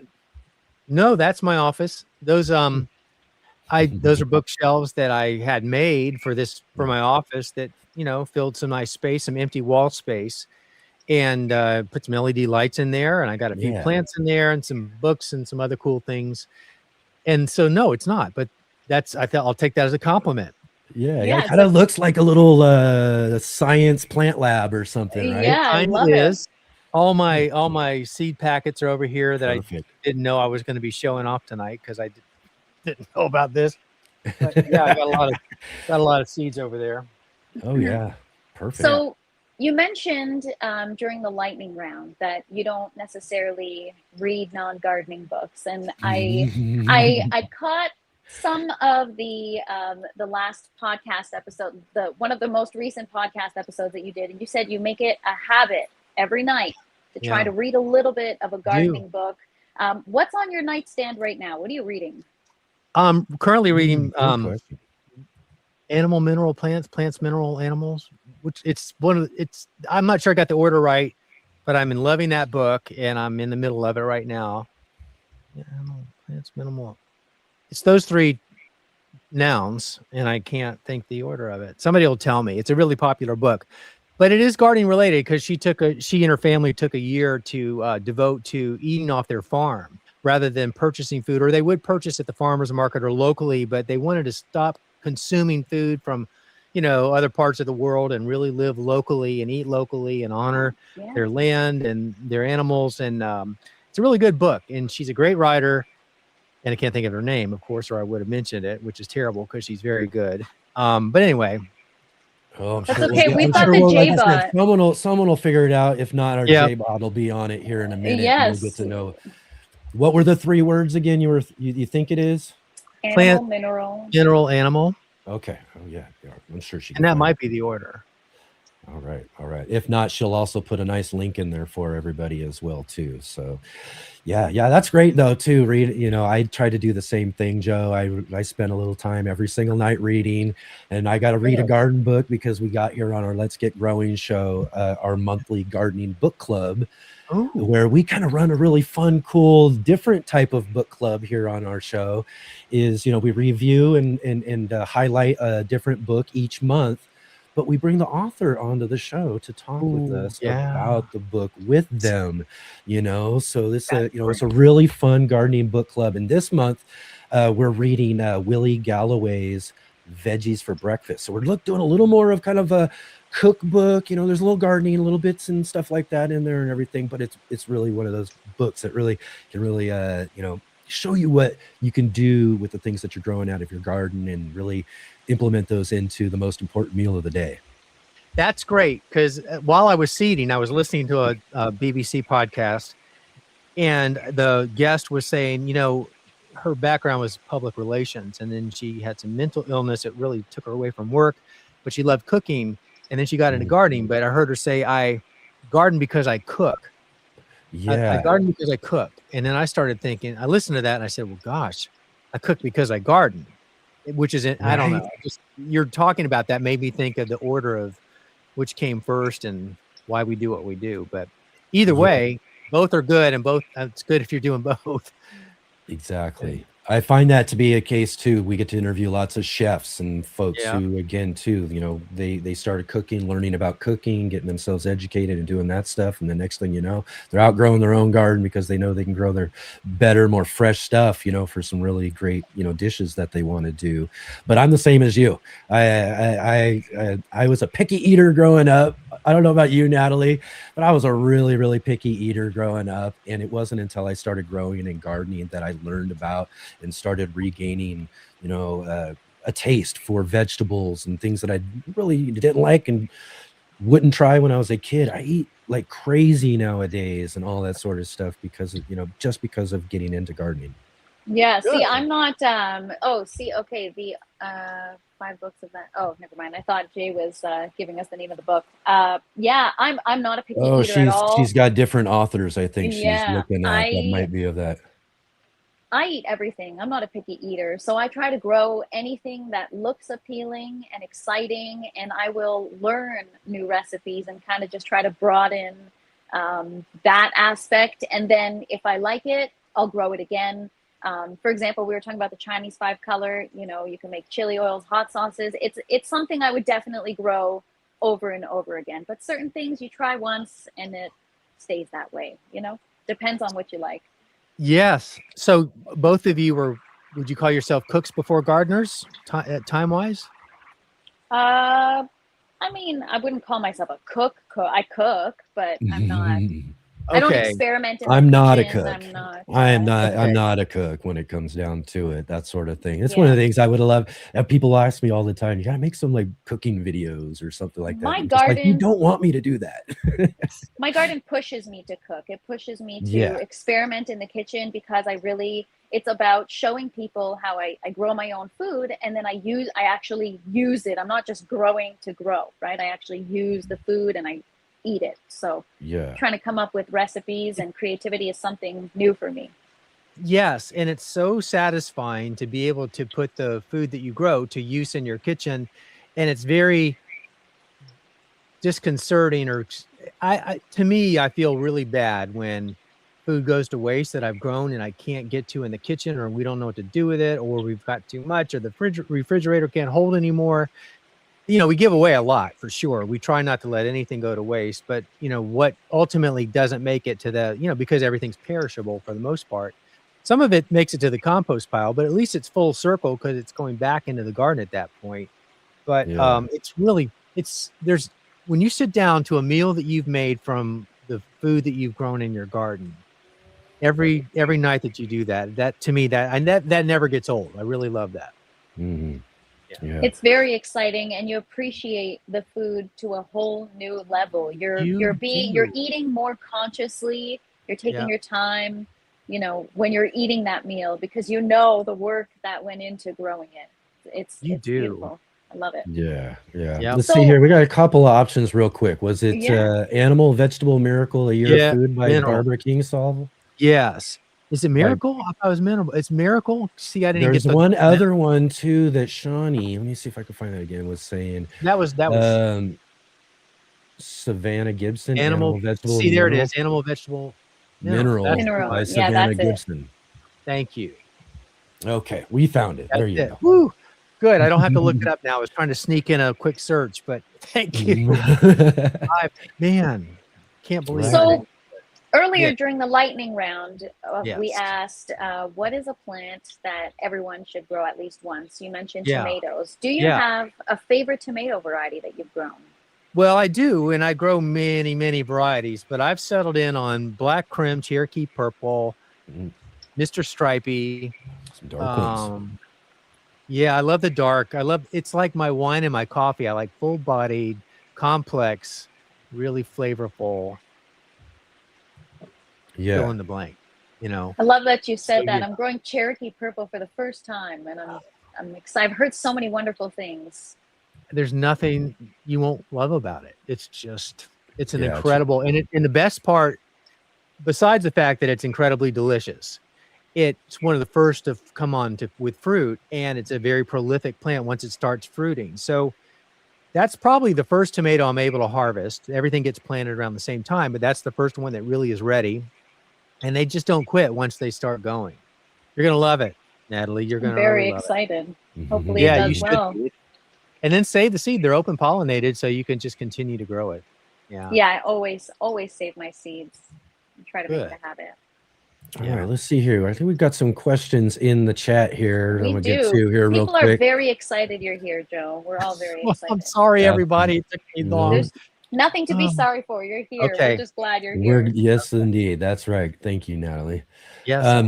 Joe, have you ever grown peanuts? I have. So easy and surprising. Aren't they? You plant the peanut and it grows, and by Thanksgiving, Halloween, you are eating your you're harvesting your peanuts, and you've got Your a own ton of them. fresh roasted. They send down these little shoots from the stems, and those become their own peanuts, and it's unlike anything else you've grown. And It's got to be one of the most unique plants you could Yes. grow in your garden, right? it is so unique, more unique than probably the most unique plant that I can recall growing. And I've grown kind of everything almost. Yeah, me too. The same And thing, who- same here. Have you you just ever don't hear- grown peanuts, Natalie, or do I you have under- never do you know tried. do you know how they grow? I know that they are legumes, and I There we go. know I don't know how they would do if I were to try to grow them in my systems. It probably would do better in soil, but I've never heard of hydroponic or aeroponic peanuts. That could be interesting. Maybe it could be something I could try. Oh, I'm not sure. It'd be interesting to see. Like you were talking about potatoes. She's going to try doing potatoes as well hydroponically. And I'm like, it'd be interesting to see how that goes anyways. Yeah, or beets. I've seen people do it. It does work. I'm still going through the learning curve. I'm still, a beginner. So we'll see how it goes. Yeah, or but how it grows. peanuts are really cool, Joe, right? Because they're like kind of like a ground cover in a way. They're a nice low to ground type of plant. Yeah. But when and here's the question I would have for you, if you know whether I do or not, but is it when they get pollinated that they send the shoot down?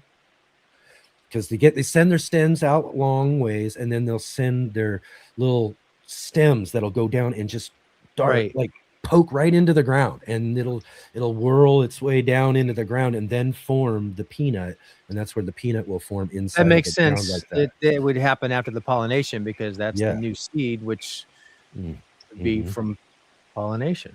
Yeah, because the peanut is the seed. Yeah. Yeah. So you're actually eating a seed, not a nut. And that's probably why something like that would do better outdoors, right? Yeah. It requires some type of specific pollination. I mean, this way I've got to hand pollinate everything. So some things it would are be just interesting better to see how it would do that to shoot its thing into whatever water thing you would want it to. That's quietly wondering, train it. But I was quietly wondering how you'll do that to accommodate the seeds, the nuts going down. But like your little science lab there, Joe, you got behind you. Natalie's got her science lab back behind her there. So I wouldn't be surprised if she couldn't figure it out. Is that a green screen, Natalie? It certainly is. No, it's a grow tent. Yeah, we got a grow tent right. Very cool. Yeah, trying to, because I'm in Canada, right? I don't have, you were just covering it. Like I said, I actually enjoyed your most recent podcast episode. You were talking about how even though gardening is only physically planting outside of the gardening months are, from spring to fall, even though there's a bit of downtime now, I don't experience that. You're I constantly have a grow, right? But because I'm in Canada, I can't grow my own food during the winter because I don't have the knowledge, I guess. Listening to you and the way you schedule things and different crops, it's interesting. You kind of cover the whole year. You're busy all year round. Yes. That was a fun episode to do, and there's never probably a day I'm not doing something related to gardening, whether it's thinking, planning, planting, or that's kind of it. Learning, reading. So with all because you've got a lot of things going on. You've got your podcast, you've got your channel, you've got your farm. Where do you find the time to just kind of relax and connect with your garden? Do you have the time? Yeah, I get it. Thank God my vocation is also my avocation. So my passion is fortunately what I do for a living. And so if we get to the weekend and I'm gardening, it could be work, it could be fun, but I just don't think of it as work. I mean, I have a lot of things I have to do for work related to gardening. So those become tasks or to-dos that have to get done. And if I don't get them done in time, Amy, my right-hand colleague, is, slacking me to say, that was due 2 days ago, but it's still gardening stuff. And so to your question about, what's my relaxing time, it's the reading at night. It's do some reading in the morning. It's getting, I get 7 hours. kind of am regimented to make this all work. But I go to bed at 10. I get up at 5. I spend about 3 hours from 5 to 8 doing reading and email returning and that kind of stuff. And then I do some personal health, some working out and stuff. And then I'm working until, and like when I do I'm working all day. And then on podcasting, there's usually about 3 nights after dinner that I'm editing and I'm working on the podcast. So it's ready to go on Thursday. And I have a team to help me with that, but I like to do the editing. I'm just really hands-on, maybe to a fault. And I love audio. I actually have fun editing. So that's another work-related thing that I kind of is my nighttime hobby 3 nights a week.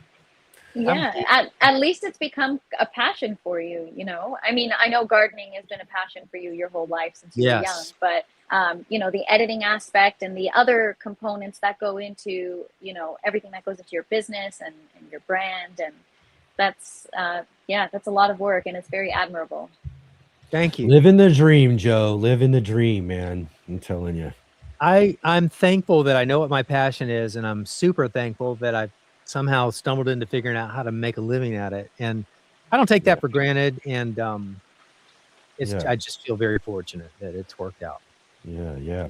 And for folks out there who are watching, and I'm sure you guys have had a chance or maybe seen Joe out there doing his Emmy Award-winning show, Growing a Greener World, which is just really amazing and all of that. I want to just kind of ask the question, for everybody else out there, how did all this kind of get started for you? What kind of really led you from, whatever else you were doing before gardening, before you got into doing the television show or other things that you were doing? That's kind of where it really took off. But I've always, as you have already said, I've always been gardening, at least since the age of 8, and seriously hit the ground running. And every day I was wanting to know more and learn more. And that was through college when my mother, when I told her I wanted to get a horticulture degree, she said, "That's great, honey, but why don't you get a business degree at the same time so you'll have more options when you graduate?" And she was right. So I hopped on a suit and tie job right out of college for a little while, knowing that was only going to be temporary, because my heart always said I'm going to be getting my hands in the soil and wearing jeans and a t-shirt the rest of my life once I find that opportunity. But it didn't come right away. And I didn't take the first thing that came by me. I waited for whatever felt like this is the opportunity. And that came several years into my professional life in finance. And HGTV reached out in an email blast to garden writers, gardening communicators all over the country. They had this new show they were going to do on their sister station, DIY Network. And their concept was they were going to have every episode dedicated to teaching people how to grow food. Each episode would focus on one crop at a time. So one episode would be the host walking the viewers through everything you need to know, from seed starting or seedling planting a tomato or a watermelon or a okra plant or peanuts or whatever it would be. And the plan was seed to harvest. The host would teach everybody how to do it. So each episode, you're going through the whole growing cycle of each crop. So you're talking about 3 to 4 months typically for one episode to finish, at least. And anyway, long story short, these emails went out. One person that I'd never met in person who knew me sent me the email and said, "Joe, this HGTV is looking for a host of a new show. They've described who they're looking for. You're who they're looking for. They don't know it yet, but you need to let them know you're the one they're looking for. So it's up to you now to go out and reach out to the producers, and try to arrange a interview or audition or whatever." And I was able to do that. And one day I'd never been on TV before. I watched a lot of gardening shows, but never been on TV. And they said, "Hey, we're interested in you." Oh, I had a lunch with a producer. That was my first foot in the door. And I couldn't tell if he liked me or not. He was super stone-faced. He sat across the lunch table with his arms folded and this smug look. And I just couldn't read him. And I'm good at reading people. And I couldn't figure this guy out. And he said at the end of the lunch, "Well, if we're interested, we'll let you know. I'm going to go talk to my executive producer about you, and we may be in touch." That was it. It's like, okay, that's the end of this. I'll never hear from the guy again. A week later, he calls me and said, "Hey, we're really interested in you. We want to do a screen test with you. Can you meet us at so-and-so? And we're going to have our crew there. we'll send you a script to memorize and we'll film you. So I showed up for that, and the whole crew was there. I'm supposed to pretend I'm doing the opening of a show. They gave me the script. I tried to look at myself the night before in the mirror doing the script, and I was so embarrassed looking at myself, feeling like it's ridiculous. I felt stupid. So I put the script down. I drove to the site early. I sat in the car, memorized the script, got out. They had me do it over and over and over, the same open, probably about 8 times. And every time it was like, okay, do it again with no feedback, no anything. Oh, wow. Then after eight of those, and I have no idea how I did, they said, okay, let's go over to this part, and we're going to have you just pretend you're doing a soil test, and you're going to describe to us as if you're teaching us how to do a soil test. So I didn't know that was coming, but I think they had me do that to see how I could do on the fly, and if I knew what I was talking about. And so I did that about 8 times with no feedback. And then at the end of that, they said, okay, thanks a lot. We'll see you later. I'm like, well, that's it. I mean, no goodbyes, no nothing. I mean, where does this go from here, if anywhere? Yeah. So, well, we're having our meeting at HGTV. He'd actually mentioned this. I didn't ask, but he said, we're having our meeting at HGTV next week. We're going to present our candidates, and we'll let you know. And they let me know. He said, look, they're interested in you a lot, but they're also, we've only been looking at males because that's what HGTV initially spec'd out, but they want to make sure they cover everything. So we're going to do this whole thing over with females. So there's another 6 weeks of my waiting. In the meantime, we're coming up on the gardening season. And I waited it out, and then I got a call, and I'm almost done with the story. He said, hey, look, we've narrowed it down. They've narrowed it down to 2 people. They've got a male they like, which is you, and they've got a female they're looking at. So they've got it down to you or this other person, and we're going to know in 1 week, and whichever gender they go with is going to be that person. And a week later, I got the call. They picked me. So I got to shed my suit forever, put my jeans on, my T-shirt, and the next week I was literally filming the first episode of the show. And it went from 26 episodes originally planned to 52 episodes in 3 years. And while that was going on, I used my business degree information to trademark Joe Gardner and start speaking publicly a lot. And I think I wrote my first book during that time. So that's how it took off. But I was able to parlay that or piggyback that platform with all those viewers from the show, which we called Fresh from the Garden, into what it's become along with everything else to today. And what was that feeling like for you, that moment that you got the call where now you realize you get to do what you love for a living? What was that moment like for you? What was that feeling? Cloud nine. I mean, it was surreal, you know, because I'd waited because I knew in my heart that the opportunity would come, but I didn't know when or where or what it would be. And when that door opened, I said, I think this is it. But I remember the week I had a family dinner with my whole family lived in Atlanta at the time. And so my brothers and me are with our parents, and I'm sitting around and say, hey, let me just tell you about a funny lunch I had today or yesterday. And I told them about that lunch I had that I just told you about. I said, but you know, I'm telling you now because I'm sure I'll never hear from this guy again. But it was just fun to imagine I might be, you know, a gardening television host on, you know, DIY Network. And shared that with him, but then it happened. And I was so fortunate that I was picked and it worked out. And yeah, Natalie, it was amazing. That does sound amazing. And I mean, other than that, do you have any other pinch me moments in your career? That probably was one of the tops, but I think in all the places we got to go after, that was my first television show. Then after that retired because we ran out of things to teach people how to grow. I was host of another gardening show on PBS called Garden Smart for 3 years. And then I left that to start Growing a Greener World because I knew there was a show I really wanted to do that wasn't being told about organic gardening and environmental stewardship wrapped together, because it really is a system and it needs to be told together. But that show didn't exist. So I took a year off, thought about how that show would be, got underwriting funding, and then we submitted it to PBS with a pilot, and they loved it, and it took off. And so over 12 years of shooting Growing a Greener World and traveling all over the country and beyond, I met some of my gardening heroes. And so some other pinch me moments would be some of those people that I met that I'd always admired, and it was just a real joy. So, and it continues to be that. Congratulations. What a Thank you. wonderful way to go about your career. That's amazing. Yeah, it's been fun. It's every day is fun. I never dread Mondays, and I love every day working. Awesome. Yeah, exactly. Can everybody hear me all right? Yeah. Yes. Sorry, Okay. my headphones just died on me. Oh, okay. No problem.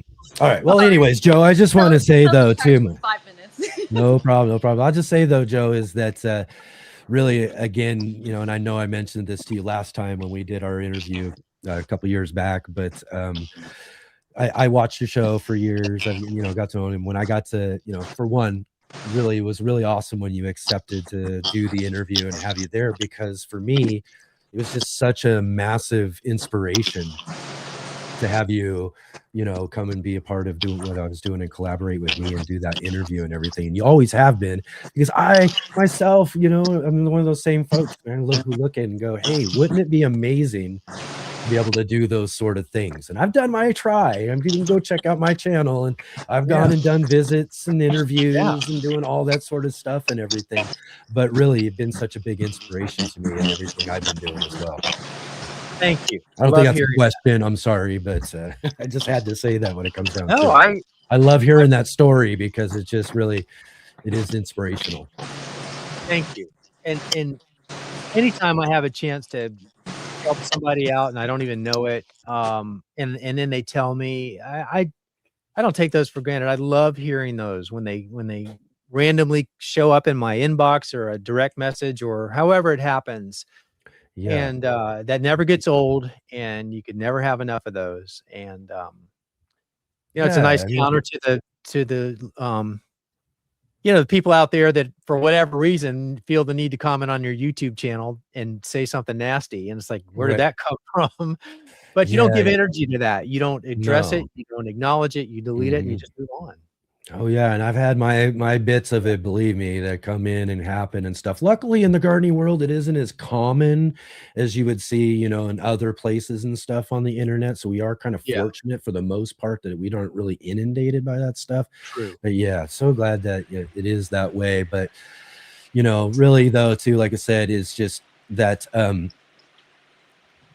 getting to do certain things and like I was saying about being inspired and all of that and do this sort of stuff is just really awesome to be able to see and talk to you about those sort of things. I want to jump in actually and maybe get a couple more questions here. And I have to, sorry, did you get your? Yeah, I've got one. Okay, good. We're good. Yeah. All right, good.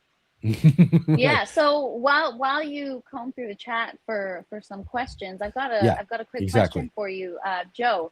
Either in gardening or business, do you have a piece of advice that you've gotten throughout your career that stands out to you that you go back to from time and time again? That is an excellent question, Natalie. Thank you. And yes, there's one that immediately came to mind because I say it a lot, and it served me really well for all of my life since I heard it from my mentor, who in the business world sat me, we had I had a monthly one-on-one with him, and at some point we were talking about, I don't remember what we were talking about, but his point was, maybe I was saying about something about, how do you stand out in the world when you feel like you're competing with everybody and you're talking the same talk and, it's maybe the same product or whatever it was. And he says, look, people buy differences. They don't buy similarities. And the way that they're going to engage with you is because you're different. That if you were just like everybody else, how do you stand out? And so every time I think about, who am I? What's my brand? What do I stand for? It's about, well, how do I not be like everybody else and be true to myself at the same time? How do I be genuine, but highlight or put the spotlight on those areas where I'm not like everybody else? How can I deliver something in a different way? And so by people embracing that difference rather than the similarities, just because it's, everybody else, that served me really well. And you can apply that to anything. Yes. And I have. Absolutely. Yeah. And you do a great job too, showing that and connecting with your audience through your show and through your podcast. So yeah, that's a great piece of advice. Thank you. Thank you. Yeah. Your authenticity and your professionalism is definitely, like I said, it's inspirational and something to strive to. And like you also said, in almost anything. Almost anything you can do. Yeah. Gardening, business, anything in life. Yeah. Let's see here. Let's jump into some questions from a little bit earlier. We had Habitual in there asking something you will never grow again. That's a good one.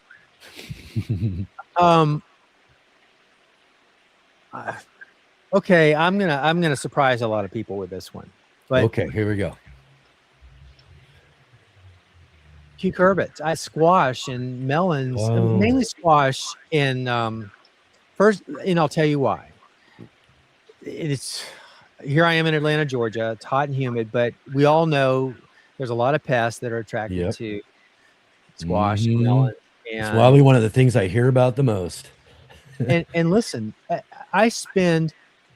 we've already established that I'm really busy, and I'm really regimented with my time so that I can do the things I want and need to do. But I don't want to be standing over my plants, my squash plants, picking off squash vine borers or squash worms or squash beetles or whatever else is attracted to them when I'm getting my arms into all this prickly stems and the leaves hurting my neck because I'm looking up on the trellis to try to get to the little eggs that the squash I'm telling you what, I've never worked so hard in my life, and I'm just over it. I've done enough of it. I'm over it. If I want squash, I'll go to the farmer's market, but I'm not gonna dedicate any more space forevermore. It's not that good anyways. Right. But I get every one of those frustrations though. I definitely get it. Yeah. So see, as an indoor grower, I stay away from that because they're highly susceptible to things like powdery mildew. So I only allow myself either one melon or one cucumber. That's it. No, you can't have more than one. Okay. You gotta choose. Can't do it. Just can't do it. Yeah. We've got other questions in the chat. Yeah, I think. let's drop some more questions in here. Bowtie did ask earlier too, Joe. Hey, Bowtie. What do you hope the next generation of gardeners carries forward from your work? That's a great question. Stop using if you feel the need to use pesticides, stop, because you really don't need to do that. If you focus on the soil and you're proactive in your garden and you just trust the systems that Mother Nature already has in place and you're patient, your garden will be resilient. It's like us, when we're healthy, we're less susceptible to all the stuff that everybody else is getting. And we're not as attractive to the naysayers, to the pests, the insect pest, and this metaphor, whatever I'm trying to say here. But, the insects are going after the low-hanging fruit too, because they're not putting out the pheromones and things that oftentimes deter those pest insects. And it's an amazing system, but you got to be patient enough to understand and see it in action. And so the other thing about, the reason why we are dealing with mass extinction of a lot of our arthropods and wildlife in general, but our insects and our arthropods and all of the contributors in nature to the natural systems that we need to function and to have our food, that a third of the food that we eat, thanks to our pollinators, they're dying off for several reasons, but one is rampant pest control, insecticides. And and obviously I'm on my soapbox and I get real passionate about that, but it just happens all too much. And you don't need to a knee-jerk reaction, say, well, I don't hear this as much anymore, but when I was starting out a long time ago, I always used to hear, well, what can I spray on this plant to kill that bug? I said, well, what bug is it? I don't know. It's just something eating my plants. I said, well, before you even go there, first of all, you may not need anything, but you haven't even identified what it is. And the fact is, almost every insecticide is non-selective or broad spectrum, meaning they can't tell the difference between a good bug and a bad bug. So why would you spray your entire garden? And then the other thing I always say to my audiences when I am in front of a bunch of people, I say, when I get into the context of the insects, I said, by the way, what percentage of all the insects in the world are actually pests that do damage to your plants? And I shut up and I let them answer, and I get every number between 0 and 100. And oftentimes it's on the high side. But the fact is it's somewhere between 1 and maybe 3% on the high side. So then I say, if that's the case, you can do some simple math and then realize that either 97 and 99% are neutral or beneficial. And if that's the case, why would you spray a non-selective broad spectrum pesticide over your garden when only 1% are pests? You just shouldn't be doing that, because you're killing everything it lands on. So, yeah, absolutely. And I agree with you completely. I also am very, as an indoor, I'm also an outdoor grower. I do not use pesticides because of that very reason. As an indoor grower, having to hand pollinate everything, I've had runs where, this costs money to run on a regular basis, and to not get food and to not have anything to show for if you don't pollinate properly. With no pollinators, there's no food. So they are so much more important than a lot of people realize. People are very interested in having, the beautiful, flawless garden, but there's so much more to it that goes into it. And it's more about the bigger picture of it all. It's much more about the bigger picture. It's a system. And Doug Tallamy did a quote not too long ago, and it started out, in the past, all we asked of our gardens is that they be pretty. Now we understand that we need to, and then he goes on to say that we need to do so much more in our gardens than to just have them be pretty. Functional. Yes, but it's not mutually exclusive. We can still have the beautiful garden that we aspire to have, but while at the same time being environmentally responsible and creating a healthy ecosystem to do all the other things that need to happen naturally to have that healthy, thriving, beautiful garden. Absolutely. And that's where knowledge is power comes into play, right? Is the more knowledge you have on these things, the better you can do for yourself, for your garden, for the pollinators, all the components of Mother Nature. Yep, absolutely. For years and years, I've been talking about, teaching people how to grow food, and I always will, because it's a major, important gift that I have to be able to share that knowledge with other people. But I've said in the past few years, I think my real focus going forward, where I feel the larger need is to help people learn how to garden ecologically, so that they can, how they want to grow food or plants, whatever that is that they're growing, we need to think about doing it more responsibly and environmentally. So the ecological gardening aspect of the steps that you need to be thinking about in the bigger system that we've all been talking about tonight is really where I want to spend the rest of my teaching days, helping people get their heads around that, and then to help them start spreading the word. Because if we don't gardeners we're many millions strong, and we're also some of the biggest violators of that problem. I say, with gardening, we create a lot of beautiful things, but in the process, we do a lot of not so pretty things to make it so. So I want to try to change that. Try to correct it a little bit with help. Yeah. And another one too, something that I learned about along my gardening process too, and again, those things being so really important, pollinators, and just having more life in your garden brings more food to your garden, really. And so really when it comes down to it, utilize some sort of methods. IPM is a big one. Insect or pest management, what I mean? Integrated pest management. Bring good ones to your garden. Don't spray things down. Bring their competitors. Do things that you can to create that natural world as much as you can, so that they can contribute to your garden space as well. So you're doing good things in all sorts of ways. Not only are you just not putting dumb chemicals just onto your plants and into the ground and all that sort of stuff, but you're also then encouraging the natural life around your garden. And I have a talk I do called Ecological Gardening, and I say IPM is the next best thing, but that was created in the 50s, and we've evolved a lot since then, and now there's a lot more letters in the IPM thing. And it's like in the wintertime, rather when we're putting our garden, we used to say, put your garden to bed in the fall. Well, now we know leave the leaves, leave the duff layer. There's a lot of overwintering insects that need to survive through the winter so that the birds have access to the thousands of caterpillars they need to feed their clutch before they, fly the coop or, fly the nest. And just all these other things that we now know that are incorporated into that bigger picture of beyond just IBM. But that was a great place to start, and we've really come a long way with adding to those 3 letters. Yeah. Have you ever met up in the Pacific Northwest, Cisco Morris? Yeah. Oh yeah. Yeah. At the Northwest Flower and Garden Show, he and I used to share the stage and yuck it up when we were there. And he's one of a kind.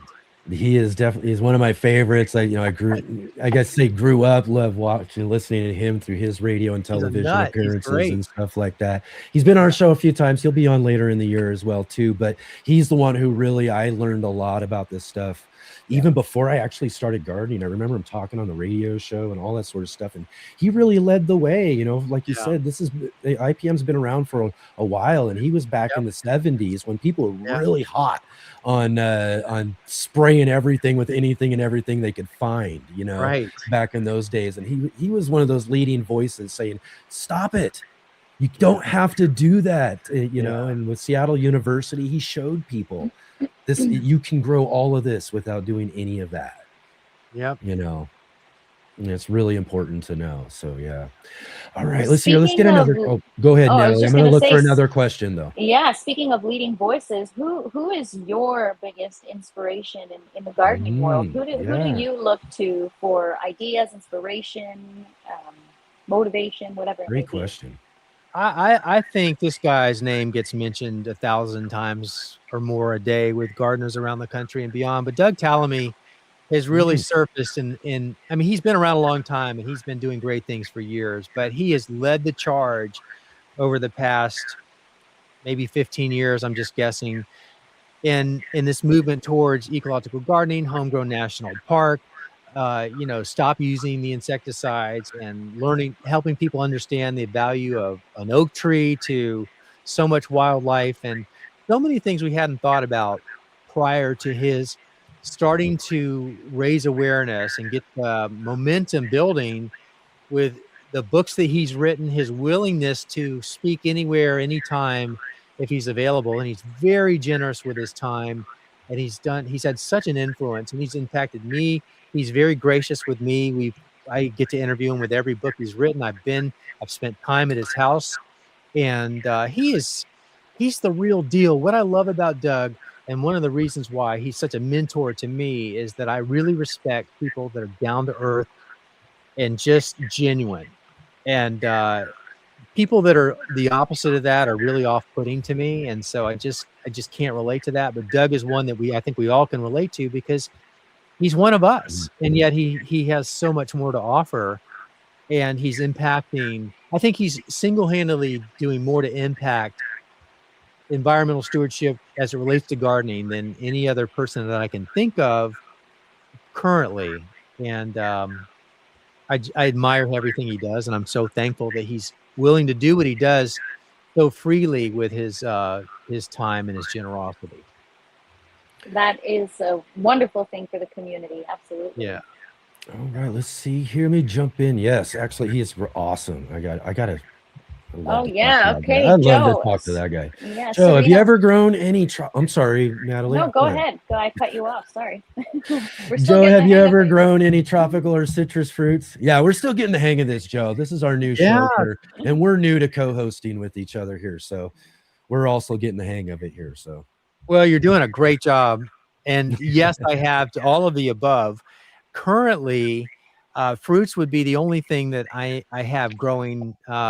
Beyond tropicals that are, inside my house. I have a lot of house plants, and they can't survive cold weather. So I would put them in the tropical category. And citrus, I don't have any citrus growing now, and I'm dying to get my key limes going, and I just haven't gotten around to it yet. But I grew up in Miami, so I've had the best citrus growth, oranges and grapefruit and mangoes and avocado. I know those aren't all citrus, but just all that stuff that grows down there, including the citrus that I grew in my backyard. was the best I've ever had. And, I left there at college, but, man, that was good. So fruits, I'm growing pears and plums and, kiwi and, something else. But that's about it, because where I live, there's, again, the pests and disease issues that are very attracted to a lot of the fruit that we can grow. And where I'm at in the hot, humid Atlanta, there's not a lot that doesn't attract the pests, but pears and plums do a good job. How about Pretty some good peaches? job. Prolific. And, peaches are pretty pesty. Even for Georgia, huh? Known for its peaches. I know, right? Right. So you're probably not going to find organic peaches in Georgia, truth be told. Pawpaws is the other fruit that I grow. Shawnee's got a question. Is there anything you want to get your hands on this year that's new to your garden?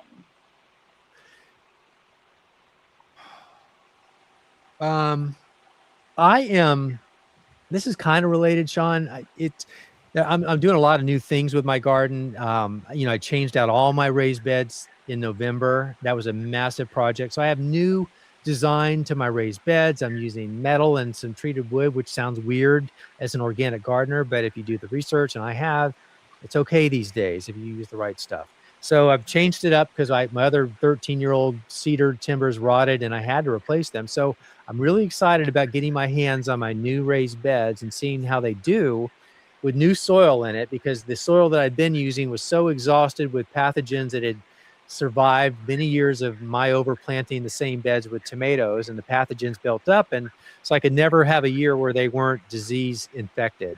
So changing out the beds and changing the soil also is going to give me a clean slate there. But the other thing I'm doing right above that with my greenhouse, I've added a nursery area on the north side. I've expanded that growing area, and I'm going to have that under shade cloth because I love propagating. That's another passion of mine in addition to seed starting. So I have a lot of big plans for a native plant nursery to complement my seedlings of my tomatoes and peppers and the other things that we do already. So off the top of my head, that's my answer. Awesome. Excellent. My question is who's that little, I want to say, who is that little thing rolling around? I see this dark kitty cat. Larry. There he is. Larry's famous. Larry's got probably more following than I do. Larry's got a hashtag. I know, I saw. Larry the Garden Cat. Larry is like a dog. Larry, there you are. Hey, Larry. He hears his name now. Hi, Larry. I don't like this.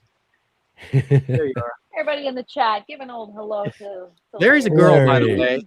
Larry's a girl. Okay, there we go. Perfect. Larrie. But anyway, she follows me. I think she loves me because she just stares at me and hangs out with me and just follows me like a dog.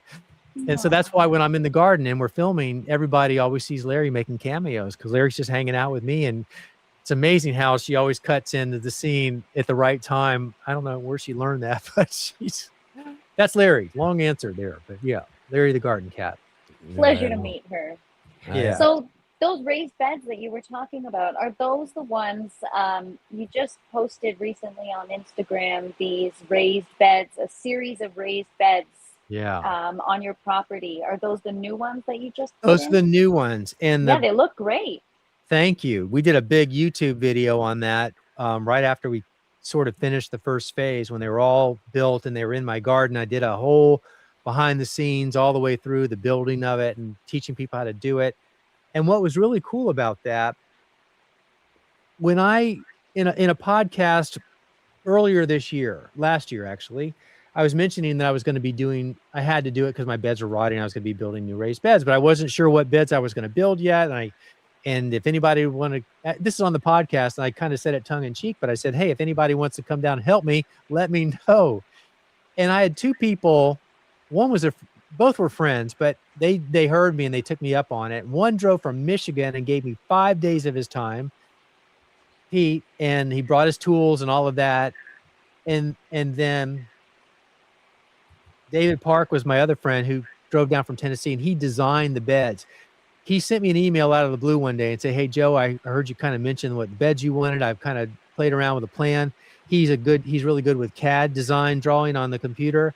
And he sent me an email of those beds that he conceived and designed in a diagram that looked like a photo of all of them in my actual bed and the actual layout of my other beds, and having me standing in the bed. And I'm looking at myself in this picture and I'm seeing those beds that I envisioned that he designed. And that's what we ended up doing. I emailed him right back and said, "You are amazing. These are the beds I want." And then he ended up coming down for 5 days too, and kind of oversaw the build and the design of it. Crazy.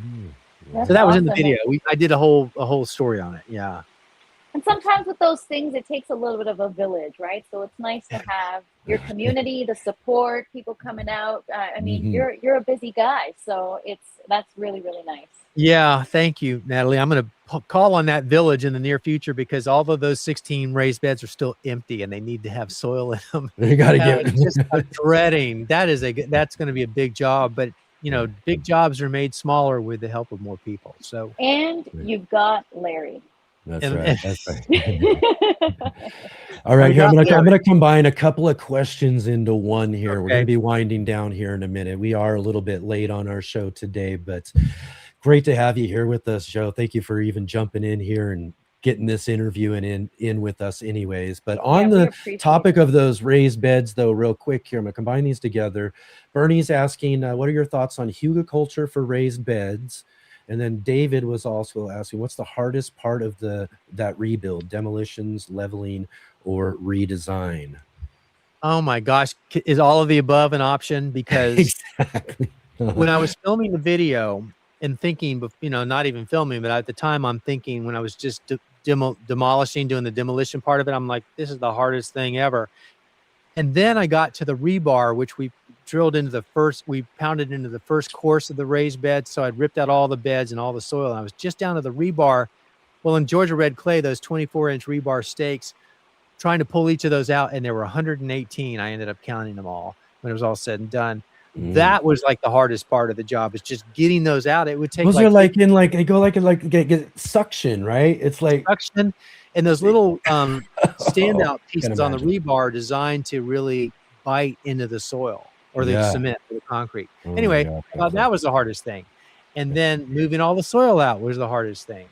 And so now it's going to be the leveling, which you mentioned. I dread that before the filling. That has to happen before the filling. But I'm just looking out at those beds because they're kind of wonky with all the rain and everything. They're not level.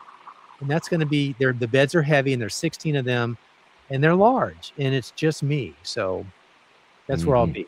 And then on the hugelkultur, I think that's a great concept. It's not for my design aesthetic, because it's just because of the TV and all the photography and everything.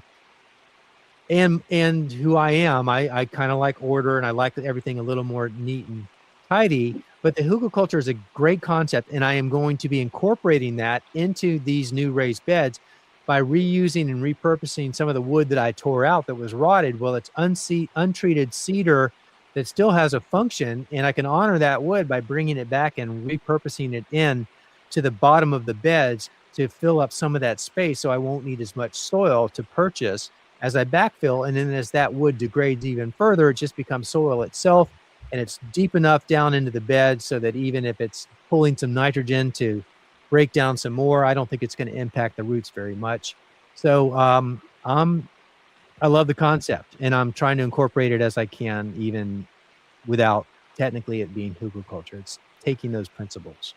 Yeah, I'm more of like a hugelkultur mix of just kind of like, I'm looking for some filling if I've got a deep bed.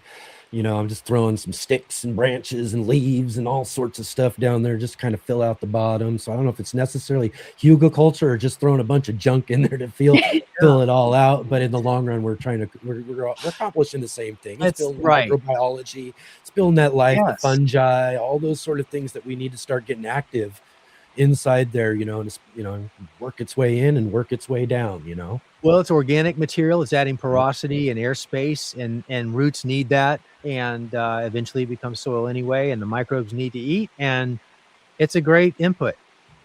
Yeah. Yeah, exactly. All right, now you got one good final question for our man Joe here tonight. What's one thing you can share? One piece of advice that you'd share with a new gardener, someone looking to get started. There you go. Whether it's where do they start, or a perspective or a mindset they should have going into it. What's one piece of advice that you'd give to a new gardener? Got it. Do not wait until you feel like you know enough to get started. The only way you're going to really learn is to be in the trenches. The best learning opportunities come from your, not mistakes, but I call them learning opportunities. But if you wait until you feel like you think you know enough to get started, you're going to miss a lot of great years of becoming a better, smarter, more competent gardener. And no one comes into gardening as an expert or as experienced. You only earn that over time. And every time you try something and it doesn't work out, celebrate it.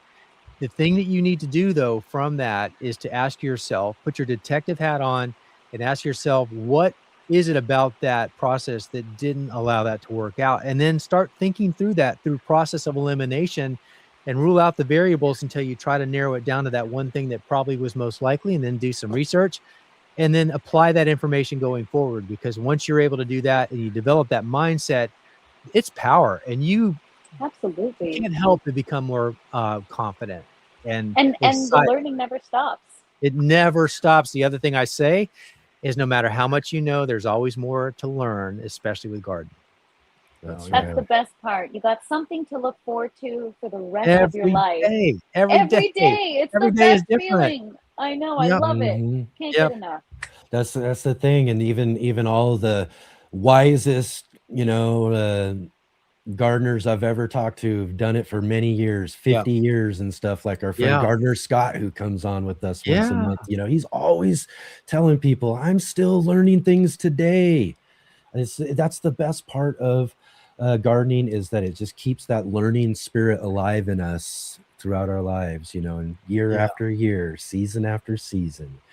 So right on, man. Thank you so much, Joe, for, it's all right. It's no problem. Yeah, what an honor it's been. We're just kind of getting used to getting this show going anyways. So, it's the perfect timing for anything like that to go down. So thank you so much for being here. You're welcome. Practice on me anytime. Yeah, fortunately, Natalie? you're amongst gardeners where it's like the lifestyle where things always happen last minute. Things are always shifting and changing. So there's never anything to be sorry about. We're just glad we got to spend some time with you, and the audience got to pick your brain. And it's been such a pleasure to meet you and to connect. Thank you so much for your time.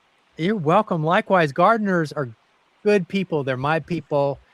And I love spending, I'm an introvert, but you get me around gardeners, I feel like a party animal. I love our people, So exactly. Thank you again. That's why I've expanded out to 3 shows now. I just can't get enough of this stuff, and I'm just really so glad we got this new show now too, which gives us an opportunity to be able to have you here live with us, Joe. And that was really the big treat tonight, was just getting to talk with you here and to get to talk to you all about all these great gardening topics and learn just a little bit more from you.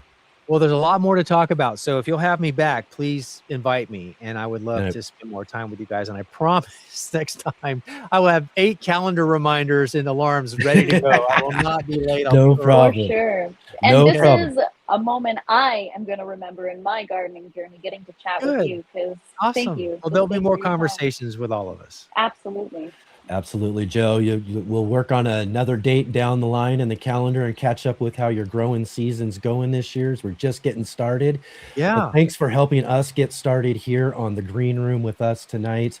It's just been such a pleasure. We look forward to the next time. Okay, sounds good. Thank you so much. Thanks and bye, Larry.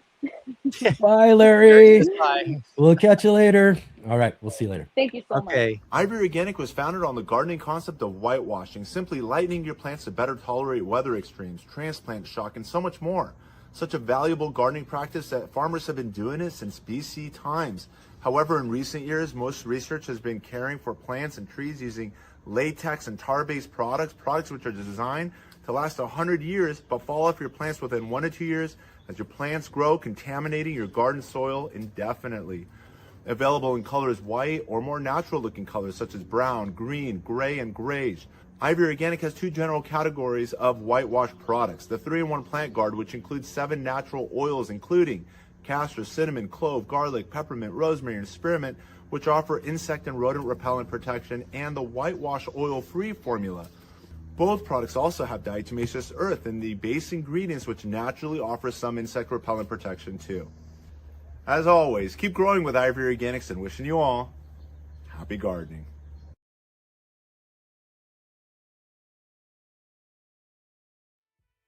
Hey gardeners, thanks for tuning in to our show today. We'll be right back at it here in just a moment. I just wanted to take a second here to highlight our regular videos and features here on the Urban Gardener channel. Our weekly garden journals,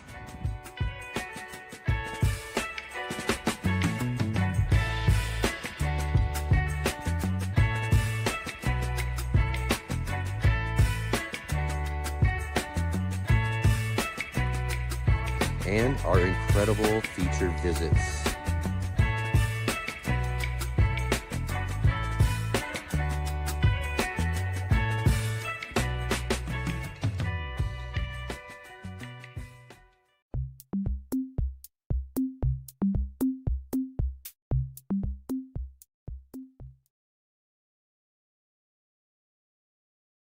All right, Natalie, here we are. Let's wind down our our first, I guess, real official, but we're kind of still just kind of getting this launched up and going, as you could tell through today's show. And it was so awesome that Joe made it, you know what I mean, in the long run there. It worked out. It allowed us to get a little bit warmed up, get to know you a little bit, Right, exactly. It was good. And you know what? I feel like it helped the lightning round serve a purpose, right? Because we just got right into it. It all worked out. He had fun. Exactly. And he was, and again, too, it kind of comes from that purpose. We're just going to get you going. We're going to throw you right at it and get right into it and everything. And having him be, having him kind of already scrambling to get on and everything too. We really caught him at the right moment. Yeah, I saw a comment in the chat saying the heartbeat was a little much. So sorry if we made you anxious, guys. That's the whole point. Exactly, right? But yeah, what a wonderful conversation.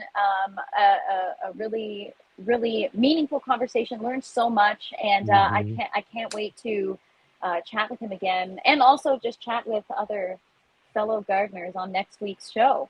Yeah. Really too, and like I was saying with Joe too, he's one of the reasons why I was so glad he could help us get this all started and going and everything is because he's been such a big inspiration to me and in the things that I've done in my garden adventure out here in the world on the Urban Gardener channel here on the Let's Get Growing show. And a lot of that too is, on the inspiration of folks like Joe and, and everything too. So it was so awesome to be able to start off with that. But like you said, we got some new shows. We are running a bit late today. So sorry, everybody, how everything worked out. That's we're going to usually try to keep it under 2, but we are a little late because we wanted to make sure we got a nice, good, solid interview like we plan on doing with the rest of our guests as we move forward here with the Green Room. My lights may go out at any minute. Maybe. I know.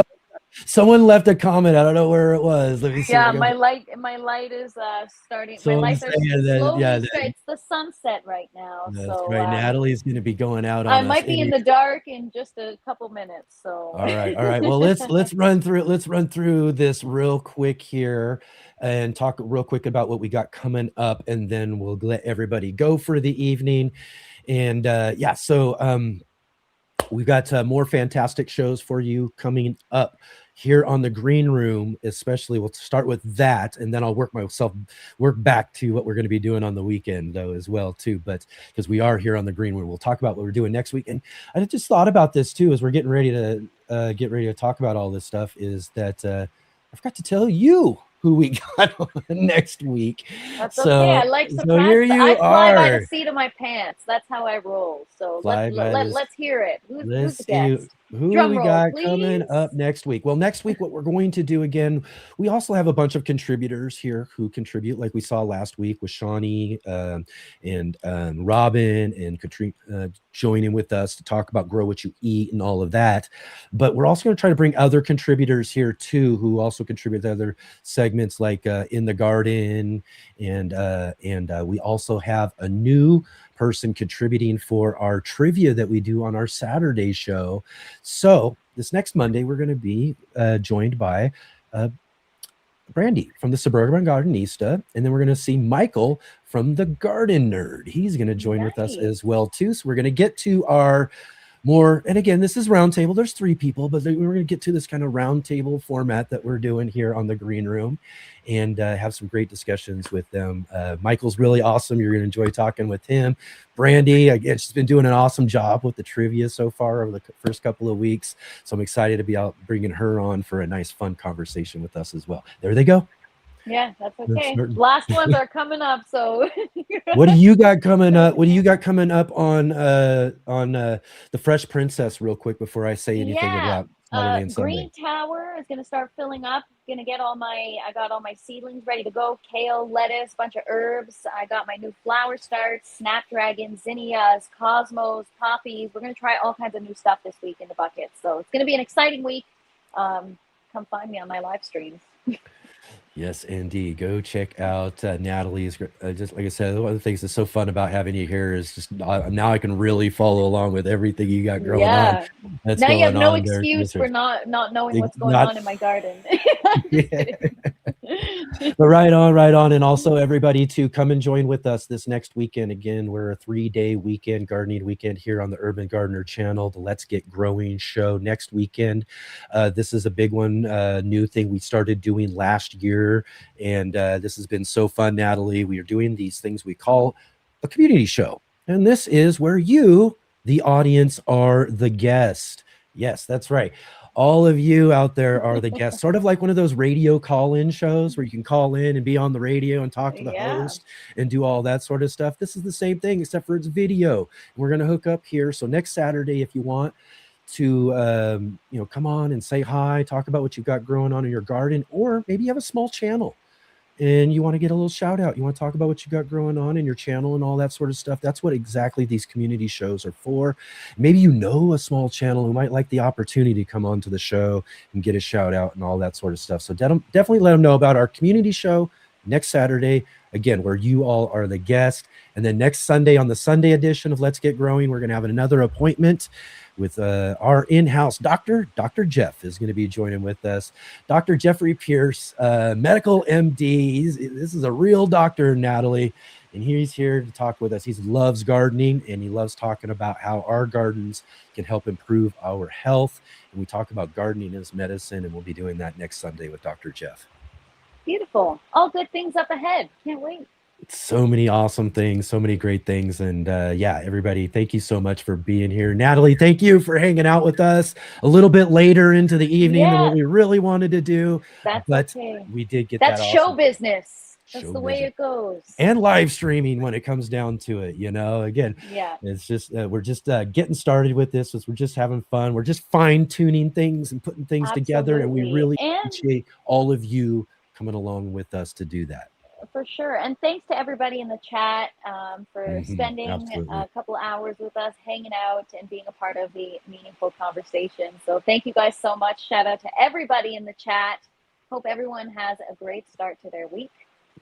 All right. Okay. Real quick before you head out, everybody hit that like button, subscribe, share with all of your friends, and follow all the links down below in the description to our guests. And if you can't go over to Joe Gardner, go somewhere, go to Shawnee Grows, or go somewhere there, jump into one of their videos and comments and let them know you saw them here on the Let's Get Growing show and the Green Room and all of that as well. And Natalie, we're gonna have fun next week. I'll see you then.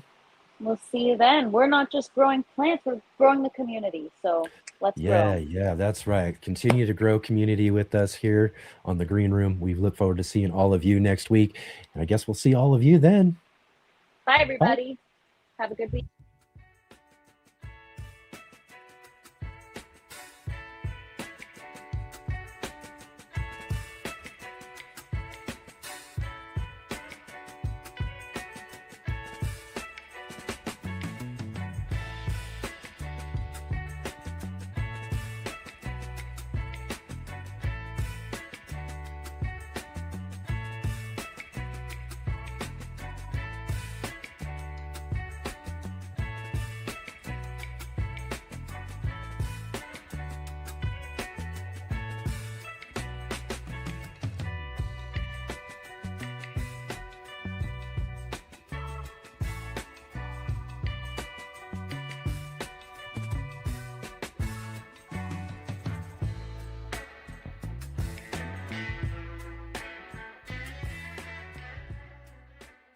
power out,